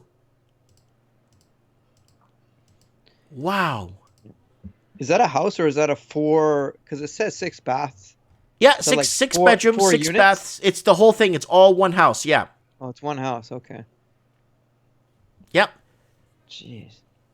Nice retirement home. Where is this? It's got a pool. I don't know how much it would cost to build. Like, you know, people working average, even an average construction worker working construction, let's say in the area, making, let's say, $13 an hour. He could afford this. It says here, $600 a month. Yeah, you could work at 7-Eleven and buy that. That's what I'm saying. If you can do that, you want to live in a country or an area where you can work at a convenience store and be able to pay your mortgage. Look at this, another one. The same design in South Carolina. The house we saw earlier was from South Carolina. They have almost the same design, and this one, again, is on the beach, too. Okay, stole mine here. This one. How much is this one? 85 grand! 5 bedrooms, 6 baths, almost 4,000 square feet. Same design as the other home. How come there's so many baths? Well, just in case you have to go to the bathroom. Are you sure they're not including the pool into that? Like 4 for the pool? No. That's a lot there's more bathrooms than bedrooms. Yeah, I've seen that before. I've seen that, and That's I've seen insane. that odd design. But that's okay. In case you got to go to the bathroom, it's right there. You're like no more than 8 feet away from any bathroom. Yeah. Pee out the window. It's your property. Jay Smith says that would be a ghost hotel in Vancouver with 24 bedrooms for rent. Yeah, that's what they'll do. 85. $400 a month.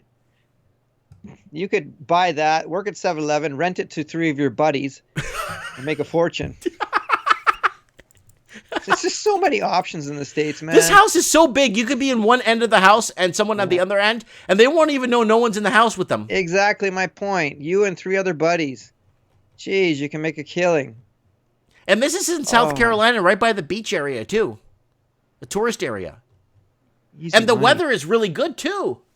You want to live with me? $300 a month, $400 a month. What a great deal. Okay. Boom. Easy money, man. Wow.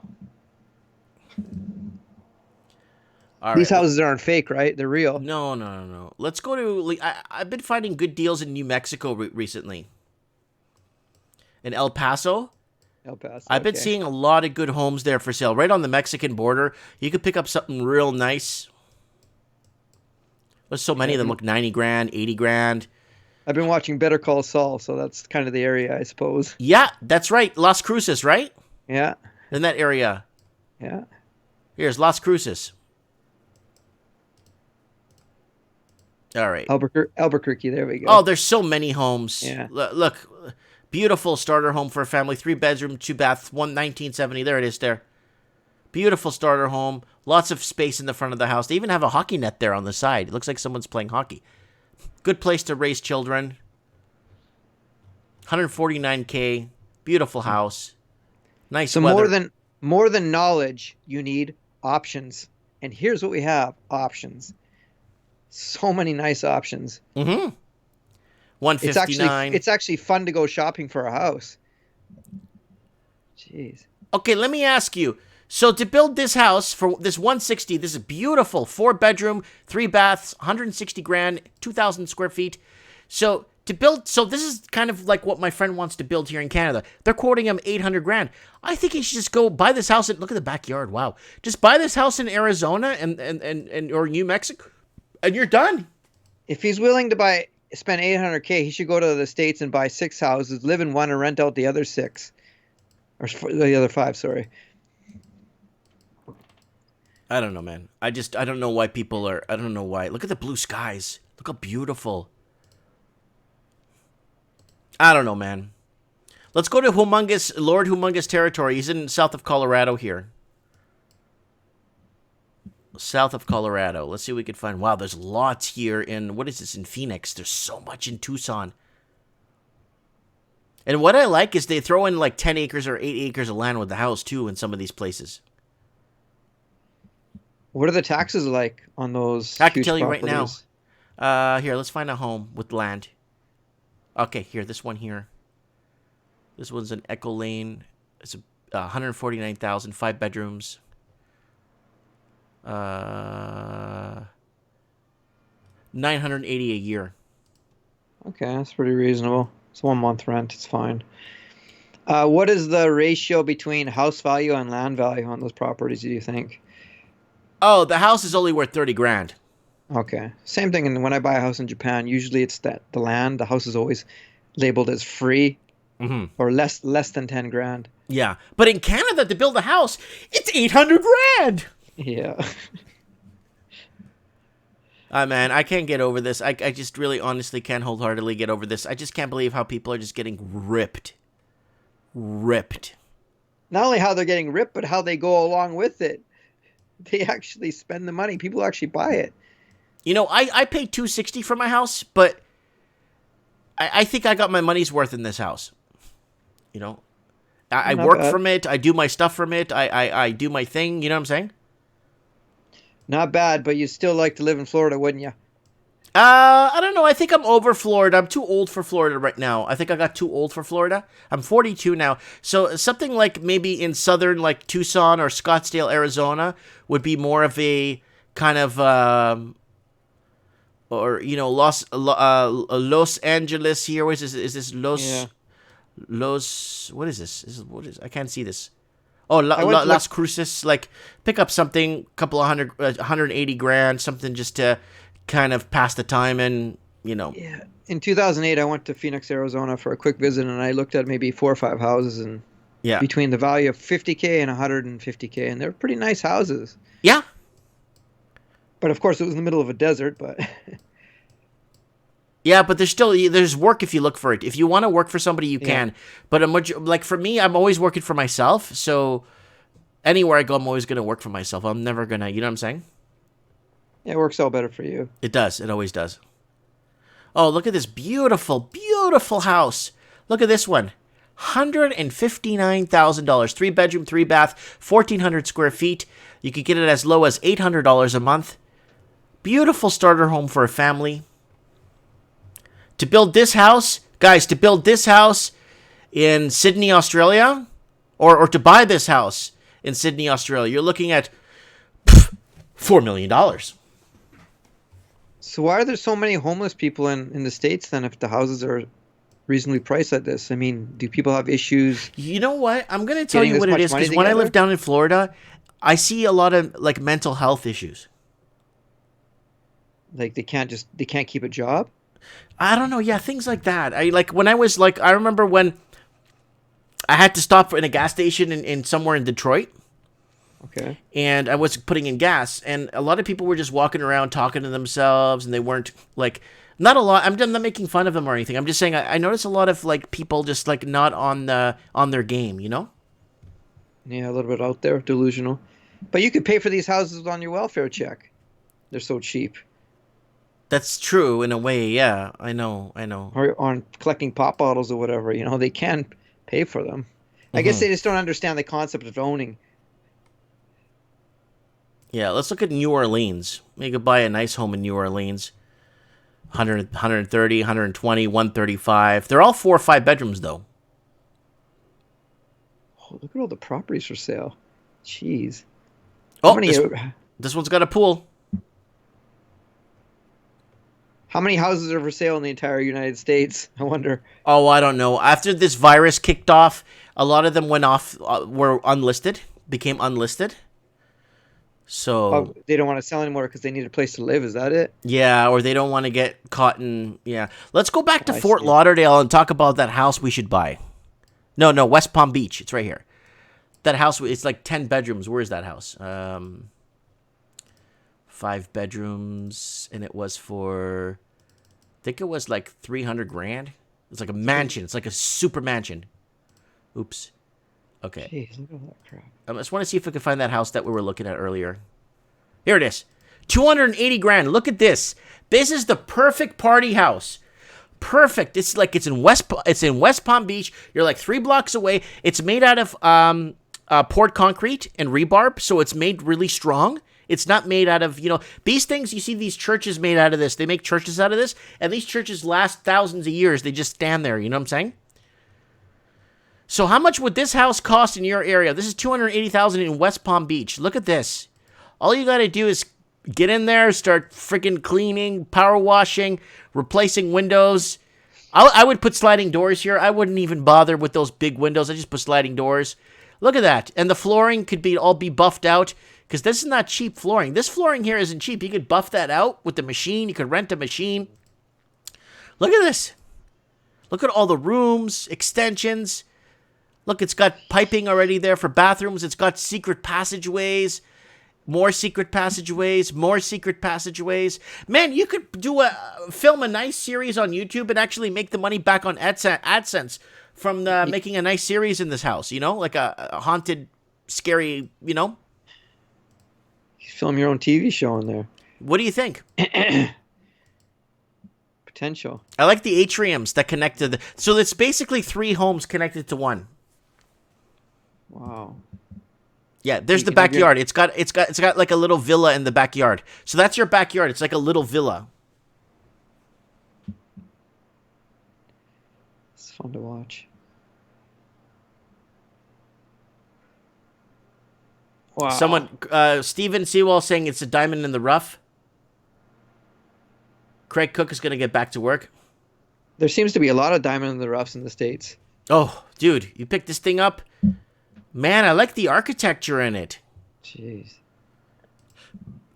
Yeah, man, I'm going to have a party, man. I'm going to have a party, man. I'm going to have a housewarming party. Just moved in. Oh, it even has security cameras everywhere. Yeah, man, I'm going to have a party. I just moved in. I spent 280 grand on the house. And then you're talking to someone from Vancouver. It's like, you can't even buy a parking spot in Vancouver for 200. You can't even buy a 1-bedroom for minimum 600,000.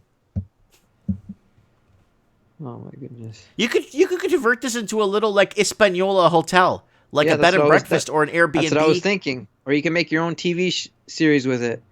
You can. How much? Yeah, you get a good script, a good story that takes place in some weird house in the South, in the Everglades, and kind of a lot of good filming areas down in the South. Yeah, you might as well make it zombie-ish. If you want, thinks everything's destroyed already. Wow. Yeah, we could make a house called House on Haunted Hill. There you go. But yeah. Where's the land size? It's pretty big. Let me see. I'll tell you right now. The house is 6 bedrooms, 5 baths, 4,768 square feet. It is right in the main strip in downtown West Palm Beach, Florida. So the land size might not be that big because it's in a real busy strip. It was built in 1926 by a famous mobster.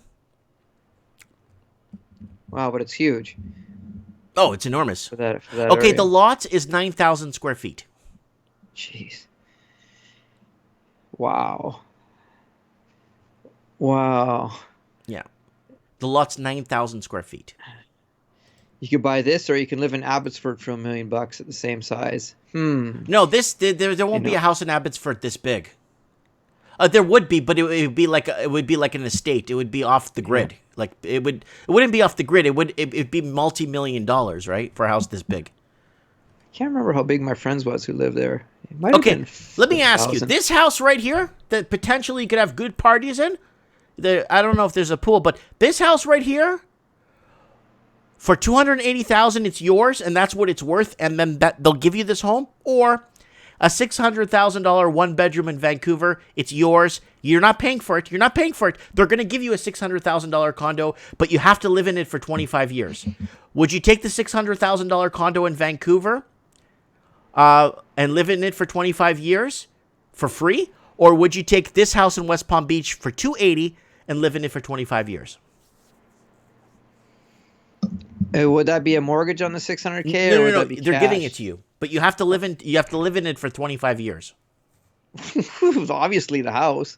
Yeah. And the thing is, but Mike, you're crazy. That's a $600,000. The people's mentality is, Mike, you're absolutely crazy. That's a $600,000 condo in Vancouver. That's a property opportunity of a lifetime you're getting for free. And you're going to take a $280,000 6-bedroom, 5-bathroom house that's 4,768 square feet in West Palm Beach, 3 miles away from where Donald Trump lives on the main strip in West Palm Beach, built by a known mobster back in the 1920s.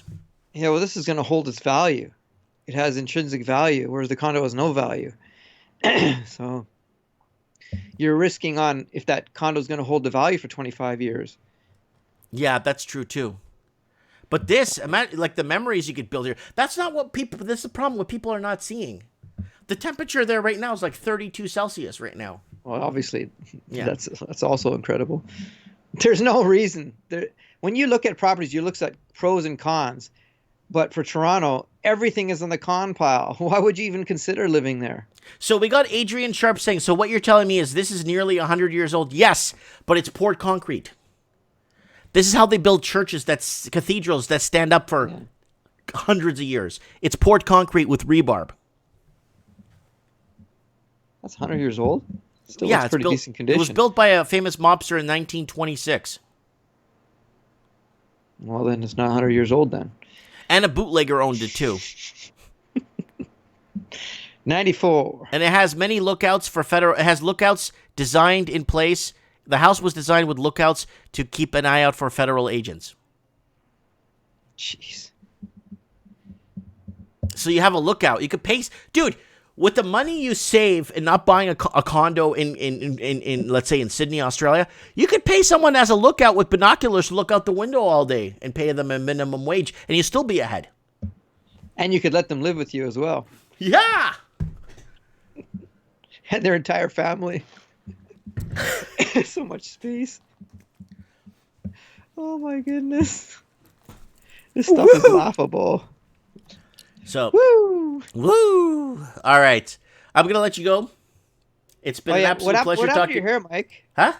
What happened to your hair? Do you like it? Your stress get to you or what? No. It's too hot. It's too hot. Oh, okay. So you can actually take that off and put it on whenever you want? Yep.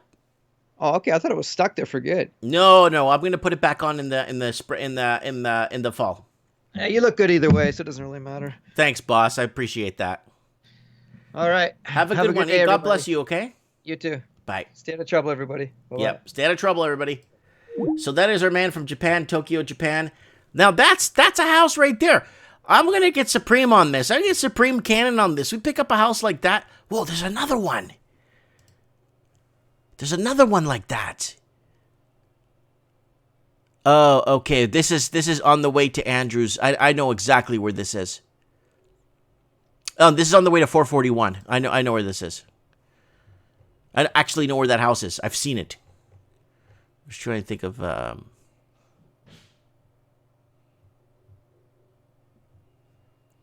Oh, this is a really nice and up-and-coming area here.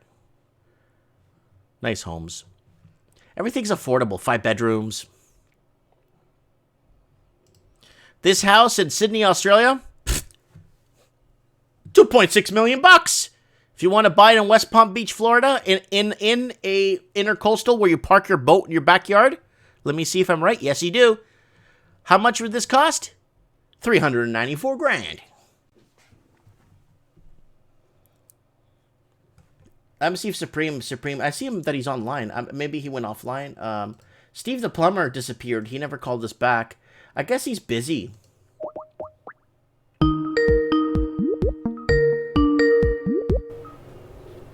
Hola, amigo. Yo, Supremo, what's up, buddy? Are you checking out some of these homes we're checking out for like nothing?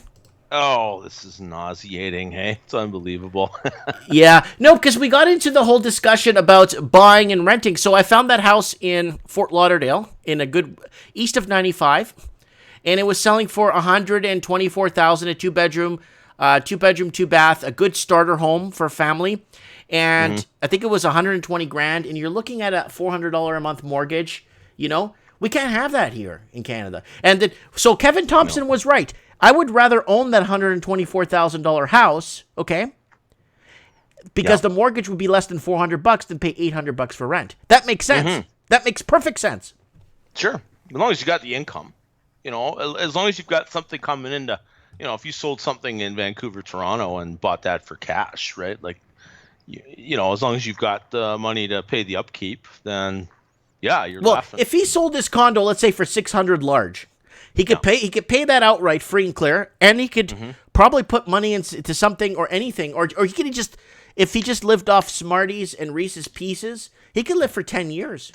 That's right. Smarties and Reese's Pieces. That's the easy 10-year hard rations. Or take that money and buy a rental place right next to it. Yep. There you go.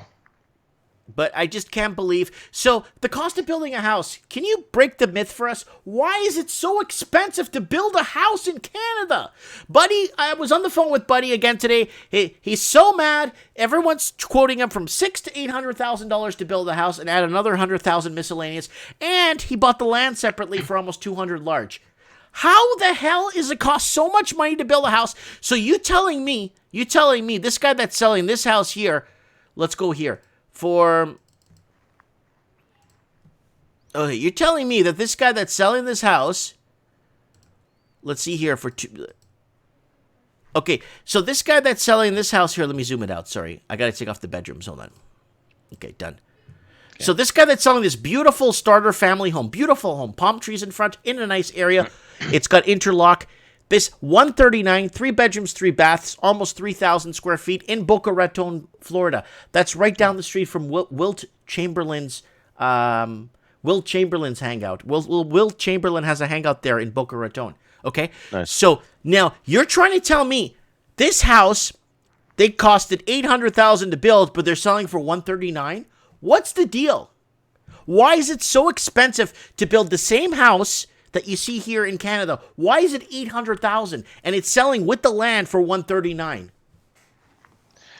Well, it's the assumption, obviously, of desirability. If you're building in or near a built-up urban area, which is rare in Canada, then the presumption of value is there. It's an assumption. It's not necessarily real because the prices simply were not that high 20 years ago. Canadian dollars weak and taxes too high, Donaire. That's definitely part of it. The presumption, plus real estate is a cult here. Real estate obviously is it's a huge industry down there too. But here, there's just not that many places to build. Holy crap! It's got a hot tub and a pool. Nice. Well, there's that. It's got a hot tub separate for the pool.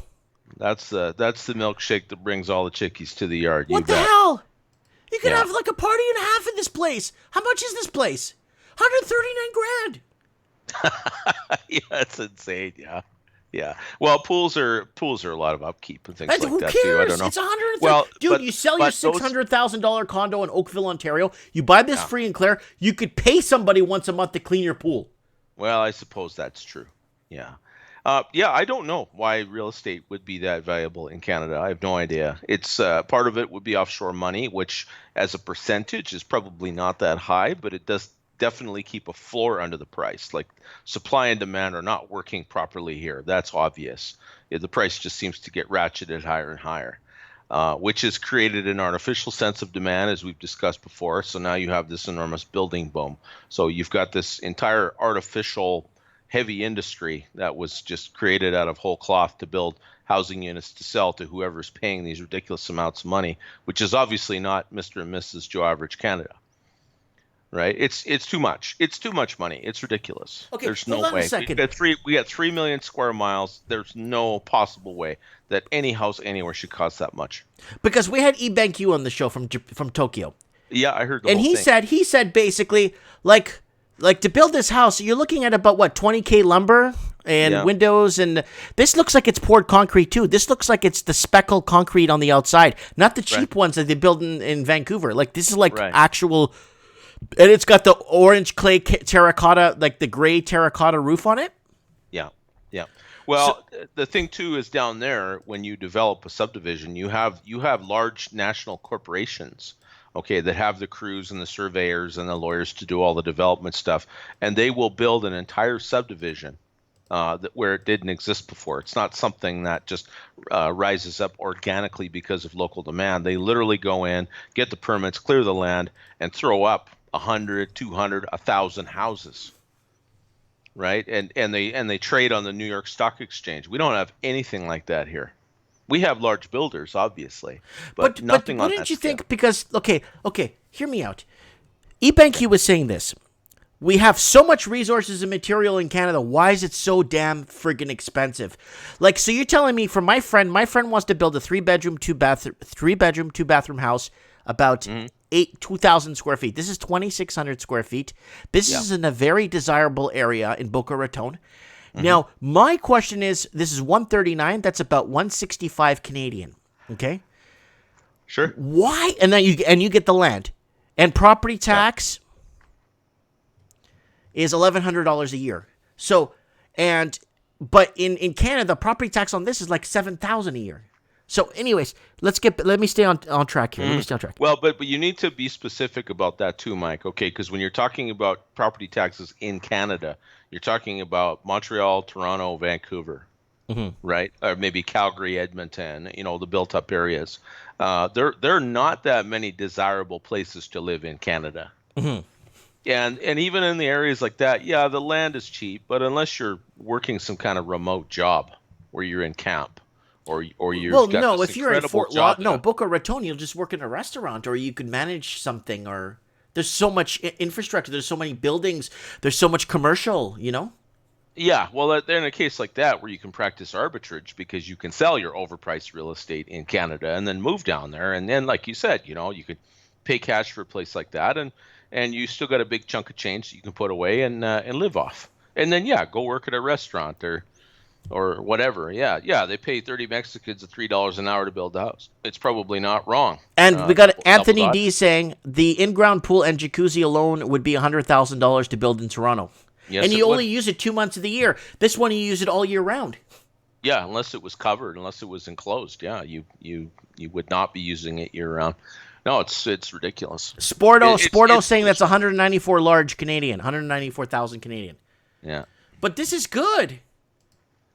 Well, it gives you hope. I mean, there's no reason why we can't have a situation like that in Canada. I don't believe that we have a natural supply and demand dynamic in real estate here, because real estate became an obsession back in the year 2000, and 2008 was just a little bump. It didn't really slow us down at all. So we're kind of like Australia in that they had this housing bubble that began about 1980 and just seems to have topped out now. It's madness. It's absolute madness. And it has to come. It's inevitable. I mean, there's only so much foreign money that you can bring in here before, like I said before, the politics are going to get radical. If this winds up with a situation where the banks and the big builders and that get bailed out, and Mr. and Mrs. Joe Average on the street, right, take the proverbial, in the ear, politics are going to get radical here in a way that they haven't in a long time. Wow. Because this is ridiculous. We have an enormous country, and it's never been properly developed. And yeah, these built up urban areas, it's just insane. But it's like the effect of any market where price starts to go vertical like that. It just sucks people in. They go running for the higher prices, whether it's the stock market, whether it's Bitcoin, whether it's real estate. When prices just go hockey stick like that, everyone goes running towards the fire instead of away from it.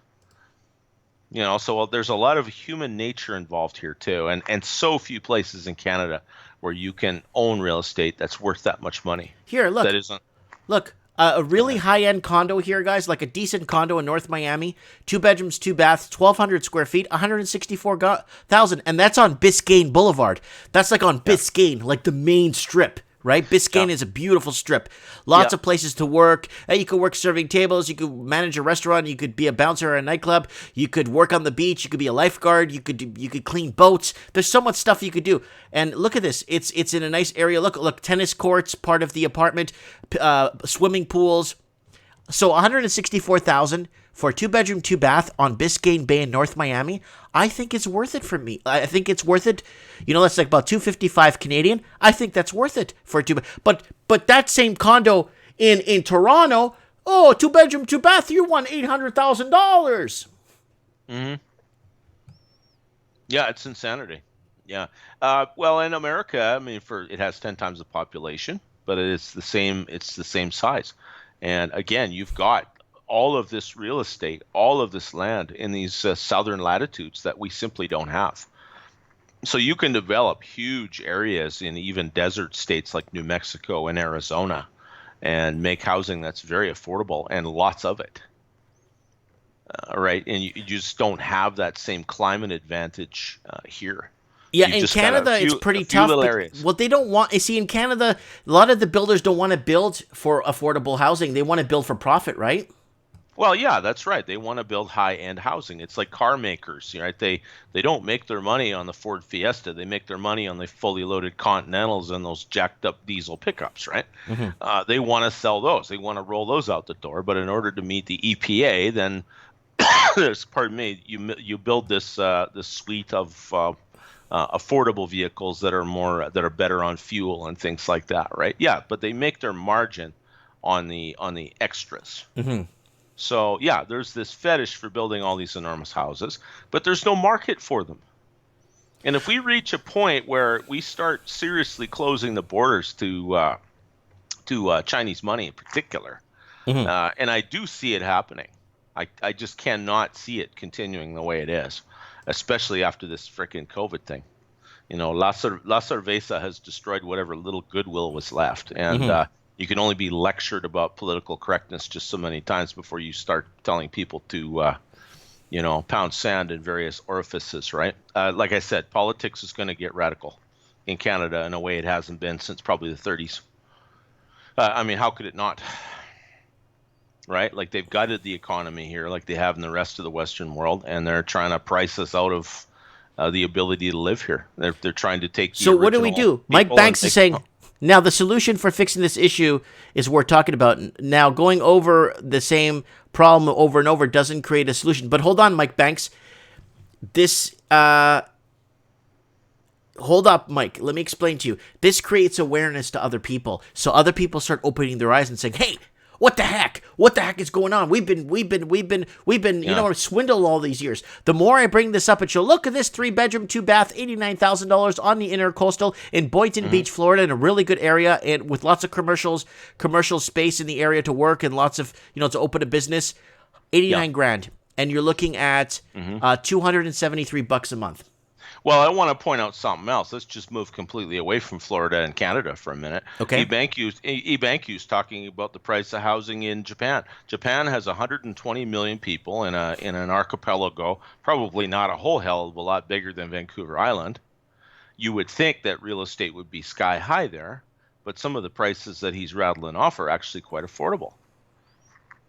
And there's lots of places in the world that are like that. They're densely populated, but the housing is affordable. It is still affordable. He says you can pick up a place with a 80 to 100,000 US. You can pick up a really nice place in Tokyo.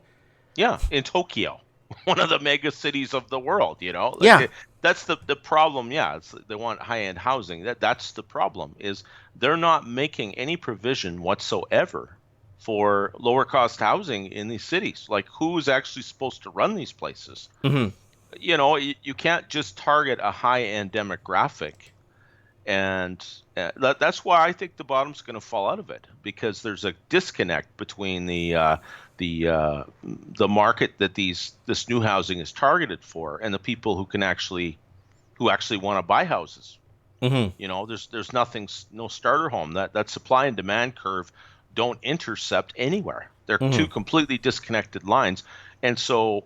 Since incomes don't appear like they're going to skyrocket, then prices have to come down big time. They have to, because nobody's wages are in comparison to afford a one-bedroom apartment. That's right. It's going to create an avalanche in banking, construction companies.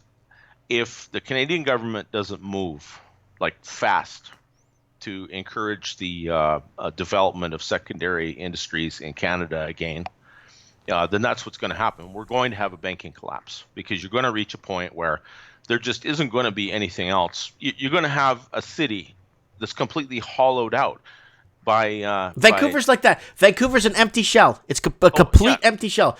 Overseas investors bought these properties and they just sit there empty. There's people. Do you know that 22% of properties that are 22% of foreign invested properties that are owned by foreign investors from China, I found out that from Vancouver, have never been to Canada. Mm-hmm. Yeah, I'm not shocked by that at all. Never been to Canada. Obviously, they don't even know where it is. They probably could find it on the map, but they've never been. They just own a bunch of property here, and they hold on to it. Yeah, Ottawa is abusing Canadian citizens by doing this. This is 100% abuse. We're not benefiting from this in any way, other than maybe the people that work in construction to build all these towers and townhouses and row houses and things like that, up until the point that they're completed. This is abuse. We are being plundered by our own government. They're not patriots in any way that you would recognize. So it's just outlandish. It should not be this way. Mike Banks is saying so no one talks about a solution.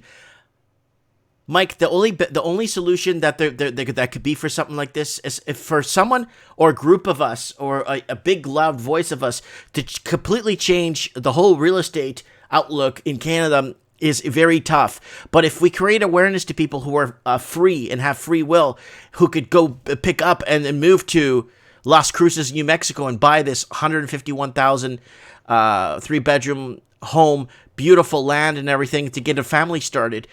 It's not, if people could start motivating and saying, you know what, I'm sick and tired of paying taxes here and getting nowhere in life. People could self-management their lives easier than it is to change a whole economic real estate output of a country. You know what I'm saying?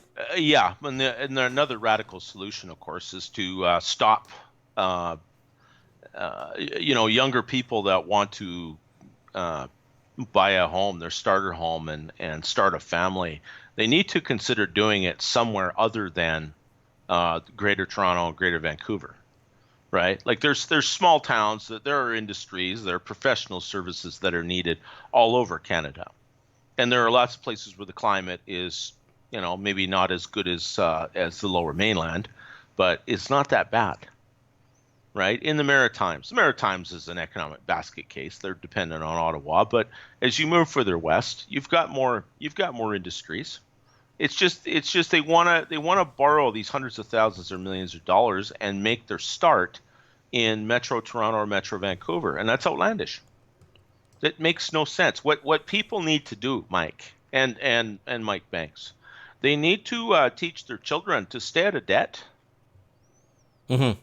Yeah. And that's easier said than done, and I completely acknowledge that. But it's a matter of saying, okay, if you want to live in the GTA or the GVRD, you're going to have to go somewhere else and make your grub stake first. Mm-hmm. You're going to have to stay out of debt. You're going to have to rent and start sucking your money away and investing it in something other than real estate. Because real estate hasn't been a good investment in Canada in a long time, unless you're a big builder or unless you've got the deep pockets that you can easily get into a mortgage for one of these places, and it's not gonna put you out on the street if you lose your job for a couple of months. There are a lot of people right now that are in serious trouble, and it had nothing to do with a banking collapse or anything like that. This Cerveza bug has exposed, it's ripped up the floorboards and shown everybody the termites in our system. The whole thing needs to be reset. And those supply and demand curves, they've got to cross again. And until they do, the only thing that you can do is refuse to participate. Mm-hmm. You've got to get the hell out of there and start thinking about living somewhere else in the country. Mm-hmm. That's the only way I can see it. And in terms of changing policies so that it becomes possible in the future, you need much more radical politics. You need someone who's prepared to stare down CBC and be prepared to laugh them off when they accuse you of racism for suggesting that maybe we close the borders for a while and let everybody who's already here get themselves settled in. You know what I mean? Get wages up again. Yeah. Get this place, get an actual functional middle class again that isn't up to their ass in debt. Dave Sabrini is saying, just sent me a super chat for $2.79 saying, let's get something started here. Mm-hmm. Start here, today, right now. Get the hell out of debt. Stop participating in this system. This system is designed to put you on a treadmill. In a consumer society, you are the thing being consumed. You have to refuse to play that game. If people had refused to play this game 50 years ago, we wouldn't be in this friggin' mess. Right. Right? It's just you always have the people that are too willing to speculate. And in the end, they're the ones that pump up the bubbles, and then the bubbles crash, and then everybody's in trouble. If you know that it's going to result in a bubble 10 years before it happens, man, you're going to be in great shape when the next one comes. Yeah, definitely. It always happens that way. It's just that people always chase the higher price in the most valuable things. They'll wait for their favorite food to go on sale at the store. If they see something on sale at the supermarket, they'll load up the cart, right? Hey, it's cheap today, I'll get it, right? But when it comes to the most important things in your life, people chase price. Mm-hmm. Right? The price goes hockey stick, and oh, look at that. And it's like they're trying to get a ride on a rocket that's about to explode. It's nuts. Well, a lot of us got severely bought out. A lot of us got bought out, so we started moving inland, right? That's right. And we started bringing up the prices in these other cities, and then the prices go hockey stick here, and then you get a lot of foreign investors coming here. Before this whole COVID thing, we had a ton of buses full of people coming in to buy properties. Oh, I know. I've seen them too. Yeah, tour buses. You think, oh, good, the Chinese want to come and see our Canadian landscape. No, they're probably here to buy up whole city streets. Yeah, they did. They bought a whole bunch of houses here in town. We have about 180 empty homes in this small town. Yeah, that's right. Yeah, and until such time as we have any level of government all that cares about that, or we get to the point where enough people get mad and they start burning them. Mm-hmm. I don't know what to say about that. It's like you have a government. There's no level of government in Canada that's actually run by Canadian patriots anymore. No, there's not. We discussed that the other day. Yeah, they don't think of their own citizens at all. They don't consider them citizens. They consider Canada to be this wide open supermarket to the world.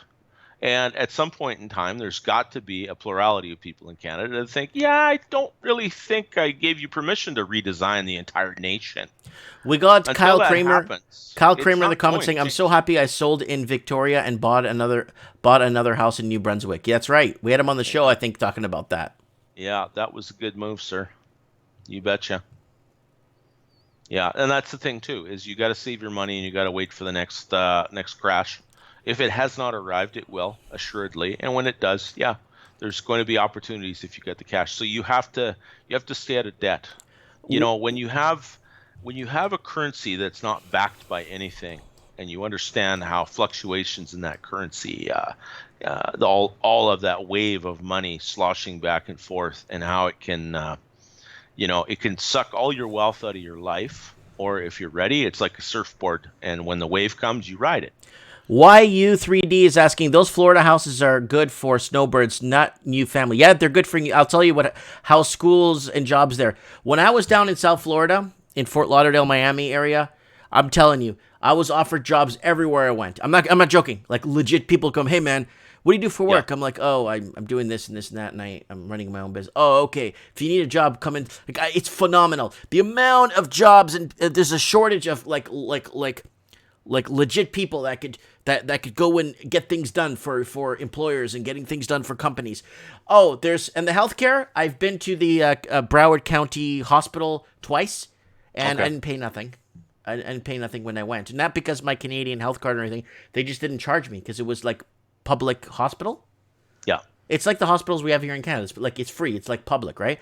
And how schools, lots of schools. Broward County has some really good high schools. I know this. Broward and Miami-Dade County has some really good high schools because my neighbor in Florida was a vice principal in one of the high schools there, and he took me for a tour. Oh, the facility was it was beautiful. The whole courtyard, the students, and then there was another school just a few blocks down where they were wearing uniforms. It was a Catholic school. No, people think it's like, when you think of Florida, it's all like straggled all over the place. No, there's infrastructure everywhere. Mm-hmm. Yeah, it's fully developed. It's fully developed. There's things everywhere. States, yeah. The big thing, I think, guys, is it's time for at least the next generation of Canadians to stop living in denial that the way things have been for the last 50, 60 years, or say since World War II, that it's going to continue. It's not going to continue. It's over. The lifestyle that you ordered is currently out of stock. And you have to think of your life and your own household and your own situation, your own direction in life, as if your life was a business. Okay, you run your life like a capitalist. Yeah.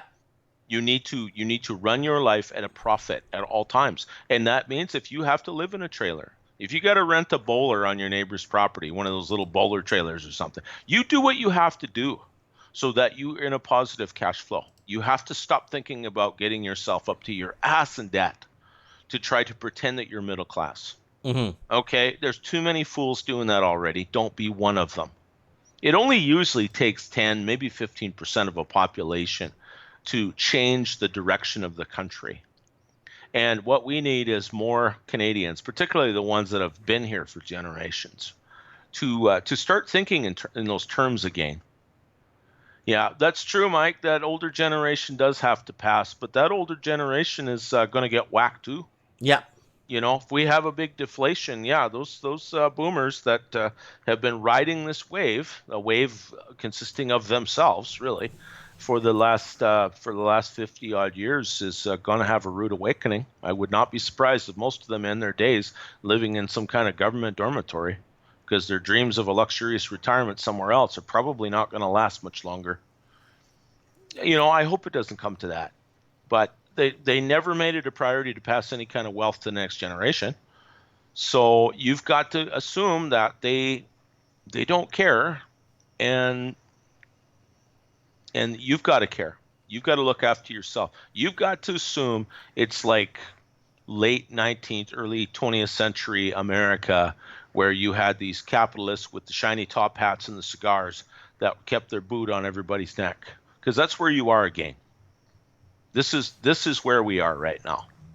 For the younger generation, this is exactly how it is. We've gone back to the late 19th, early 20th century in terms of affordability. And so there's a huge wage gap. There's a wage gap and a wealth gap and a debt gap. Massive wealth gap. And at that time, they were complaining about immigrants coming in, taking all the jobs too. This is the same thing. But the truth is, if we don't have an economic expansion to accommodate all those immigrants, a lot of them are going to leave, because they can't just expect the government to keep handing out the cheese. The government runs out of money, and if you're good at hiding your wealth from the government, which I definitely recommend in as many ways as possible, okay, then yes, it is the same for Americans, Lord. I don't doubt it at all. probably worse there in some ways. We do have some nationalized programs here which are not very efficient, but at least they exist. No, you have to start thinking defensively. You have to assume that your government does not consist of patriots. You have to assume that predatory capitalism is coming for you.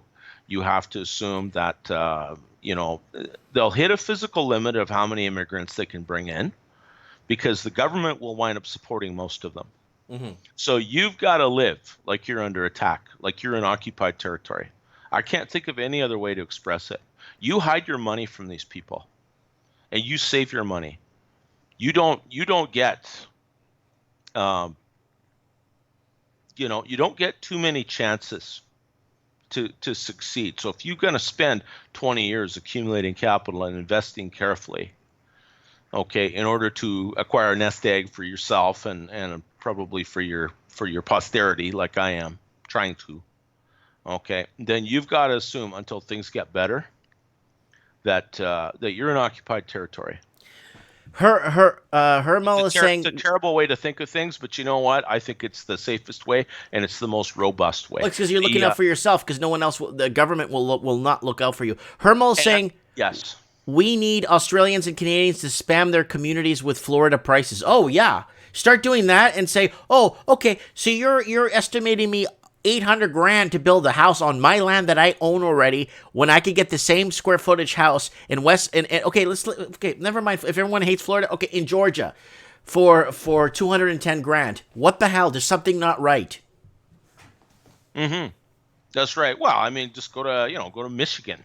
Go to if you don't want Florida, go to Michigan. In parts of Michigan, you can buy a house for like $300. Absolutely. Missouri. Is there work there? Is there work that pays decently? Who cares where you live? This is, especially if you're starting out in life, you're not going to live in Florida and live like a baller. You're going to go somewhere where it's cheap to live and you get paid well. So that you've got that. It's actually cheaper. It's actually cheaper to live in Florida as a baller than to live in Toronto or Vancouver or Sydney or any of those. We're not talking about Canada right now. I'm joking. Canada is a dead letter as far as I'm concerned. I'm honestly starting to wonder if all those jokes about how Canada doesn't exist. I'm taking them seriously now. I don't think Canada exists. Our concept of Canada, I don't think it exists. The idea of Canada, yeah. The idea of Canada, it's just a shopping mall for oligarchs now. It's all it is. It's all it is. And unless we, and I just don't see a population this small and this scattered actually, I don't have any faith in downtown Vancouver and Toronto. Someone will just promise them more crap and they'll get voted in until the place is finally bankrupted. Bankruptcy is the only thing that's going to save us. Yep. I just don't see a way around it. Yeah, it is sad to see the wealth evaporate, Kyle. I agree, especially when it was our grandparents and parents who sweated and toiled and built it all up. But the whole time, you had people behind the scenes that were actively doing everything they could to transfer that wealth away from the people who were actually generating it. I own a big chunk of the Bank of America building. Are you still there, Mike? I'm right here. I'm listening to everything you're saying. Okay, good. All right. Just in case my Skype had crapped out on me again. Yeah, that's right. Canada, as we've known it in our lives, Mike, at least official policy is it doesn't exist. It's news to us, right? It's like, well, no, Canada's still here. But the people in Ottawa are studiously ignoring us. And they've made it plain that they're actually hostile to us. Mm-hmm. They want to replace us. They want to amalgamate us. They want to make a rainbow unicorn cookie collective up here.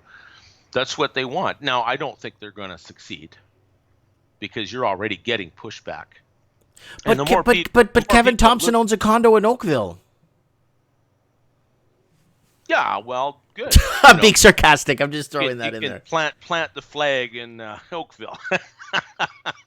Oakville. We're gonna start Canada all over again in Oakville. That sounds good. Yeah, no, it's the thing is, what is the purpose of a civilization? It's not to buy and sell real estate and work and make money. The purpose of a civilization is it has a tie. Mm-hmm. Hello, Supremo. We lost Supreme. His internet's been like hit and miss. But anyways, I was gonna start to end the show and wind it down because it's been 2.5 hours. Wow. Guys, if you want to support this transmission, can you please share a video? That's all I'm asking. That's it. I'm going to take down do not send any tips on the tip jar anymore, and do not send anything to a Patreon because I'll be closing the Patreon account tomorrow. If you want to become a member here and join the channel here, let me go here. If you want to join the channel here, click on this join button here and join, that's fine. If you want to send super chats, that's fine. Go ahead and do that. I don't care. But I'm shutting everything else down in that aspect because I'm doing okay. I got my green screen in, got my computer fixed. I got everything organized the way I wanted to have it done. So thanks to you guys. And so guys, get into the channel, guys, if you can. There's a lot of good videos here. Pension disaster ahead. Best and worst countries to be in for a pension disaster, like which countries are paying better pensions. Homeowners are going broke. That was from a day ago. Guys, go to the channel, share a video, please, and support the transmission. That's all I want you guys to do. Don't forget to set your reminders, guys, for Mike in the Night. My eyes so cloudy, I kid. My eyes so cloudy, I can see you. My eyes are so cloudy, I cannot see you. Mike in the Night. Don't forget to go here. Here, I'm going to give you the link so you guys could go ahead and set your reminders for Mike in the Night. There it is, guys. Set your reminder right now for Mike in the Night, and we could discuss what is happening here in this show. My eyes so cloudy. It's going to be a good show. I'm telling you right now. I'm lining up the guests right now as we speak. So, yeah, and, oh, wow, we got Ashima in the comments. We got Kiwi Media in the comments. We got Sanjay in the comments. Everyone's on the show. Everybody here, man. Guys, share the show. Share this. Go down right now. Share this. Support me. If you want to support me, share a video. Teespring. Mike in the Night. Look at that mug. Wow, right behind my fat head. Look. There it is right there. A beautiful mug. On Teespring, and send me if you guys want to do me a favor and send me any show tips here to my Instagram or my Facebook. Here's my Instagram, guys. There's Instagram, and then I'll give you my Facebook if you guys want to follow me on Facebook. Also, there's my Facebook right here. If you want to if you want to message me and send me show tips, that's all I ask. Share a video, guys. Link for Teespring is up here if you guys want to pick up something on Teespring. And that's it. Thank you so much, guys, for your time. Thank you for being here. Thank you for all the moderators for coming down tonight. I really appreciate it. Thank you, Lord Humongous. Thank you, Supreme Cannon, all our callers. Thank you very much for being part. Craig, Aquarius is here tonight. Everyone for coming on the show. Kyle Kramer's in the house. You see how he has a green name? How his name is green? If you look on the comments, his name is green because he's been a member for a couple of months now. So he moves up in the ranks when you join the channel like that. Who else we got here? Troll Knots in the house. Obviously the real Kevin Thompson. YU3D is in the house.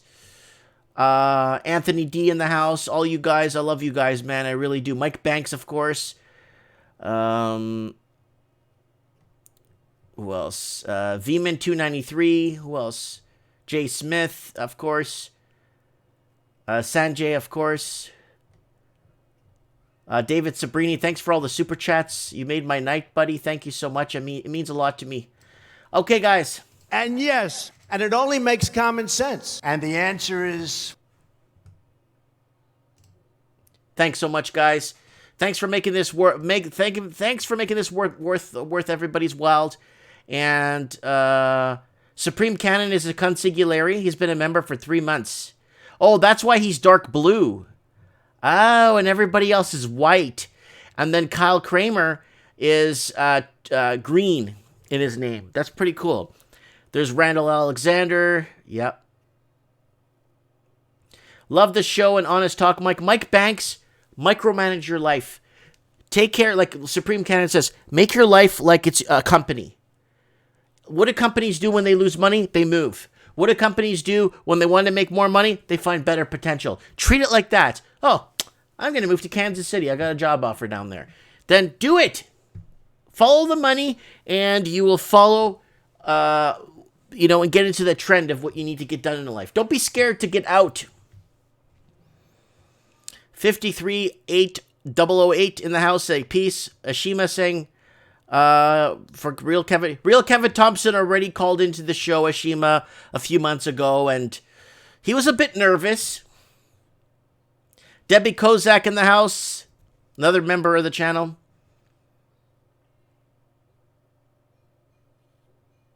All right. Thanks so much, guys. Have a good night. Happy Wednesday. Tomorrow's Thursday.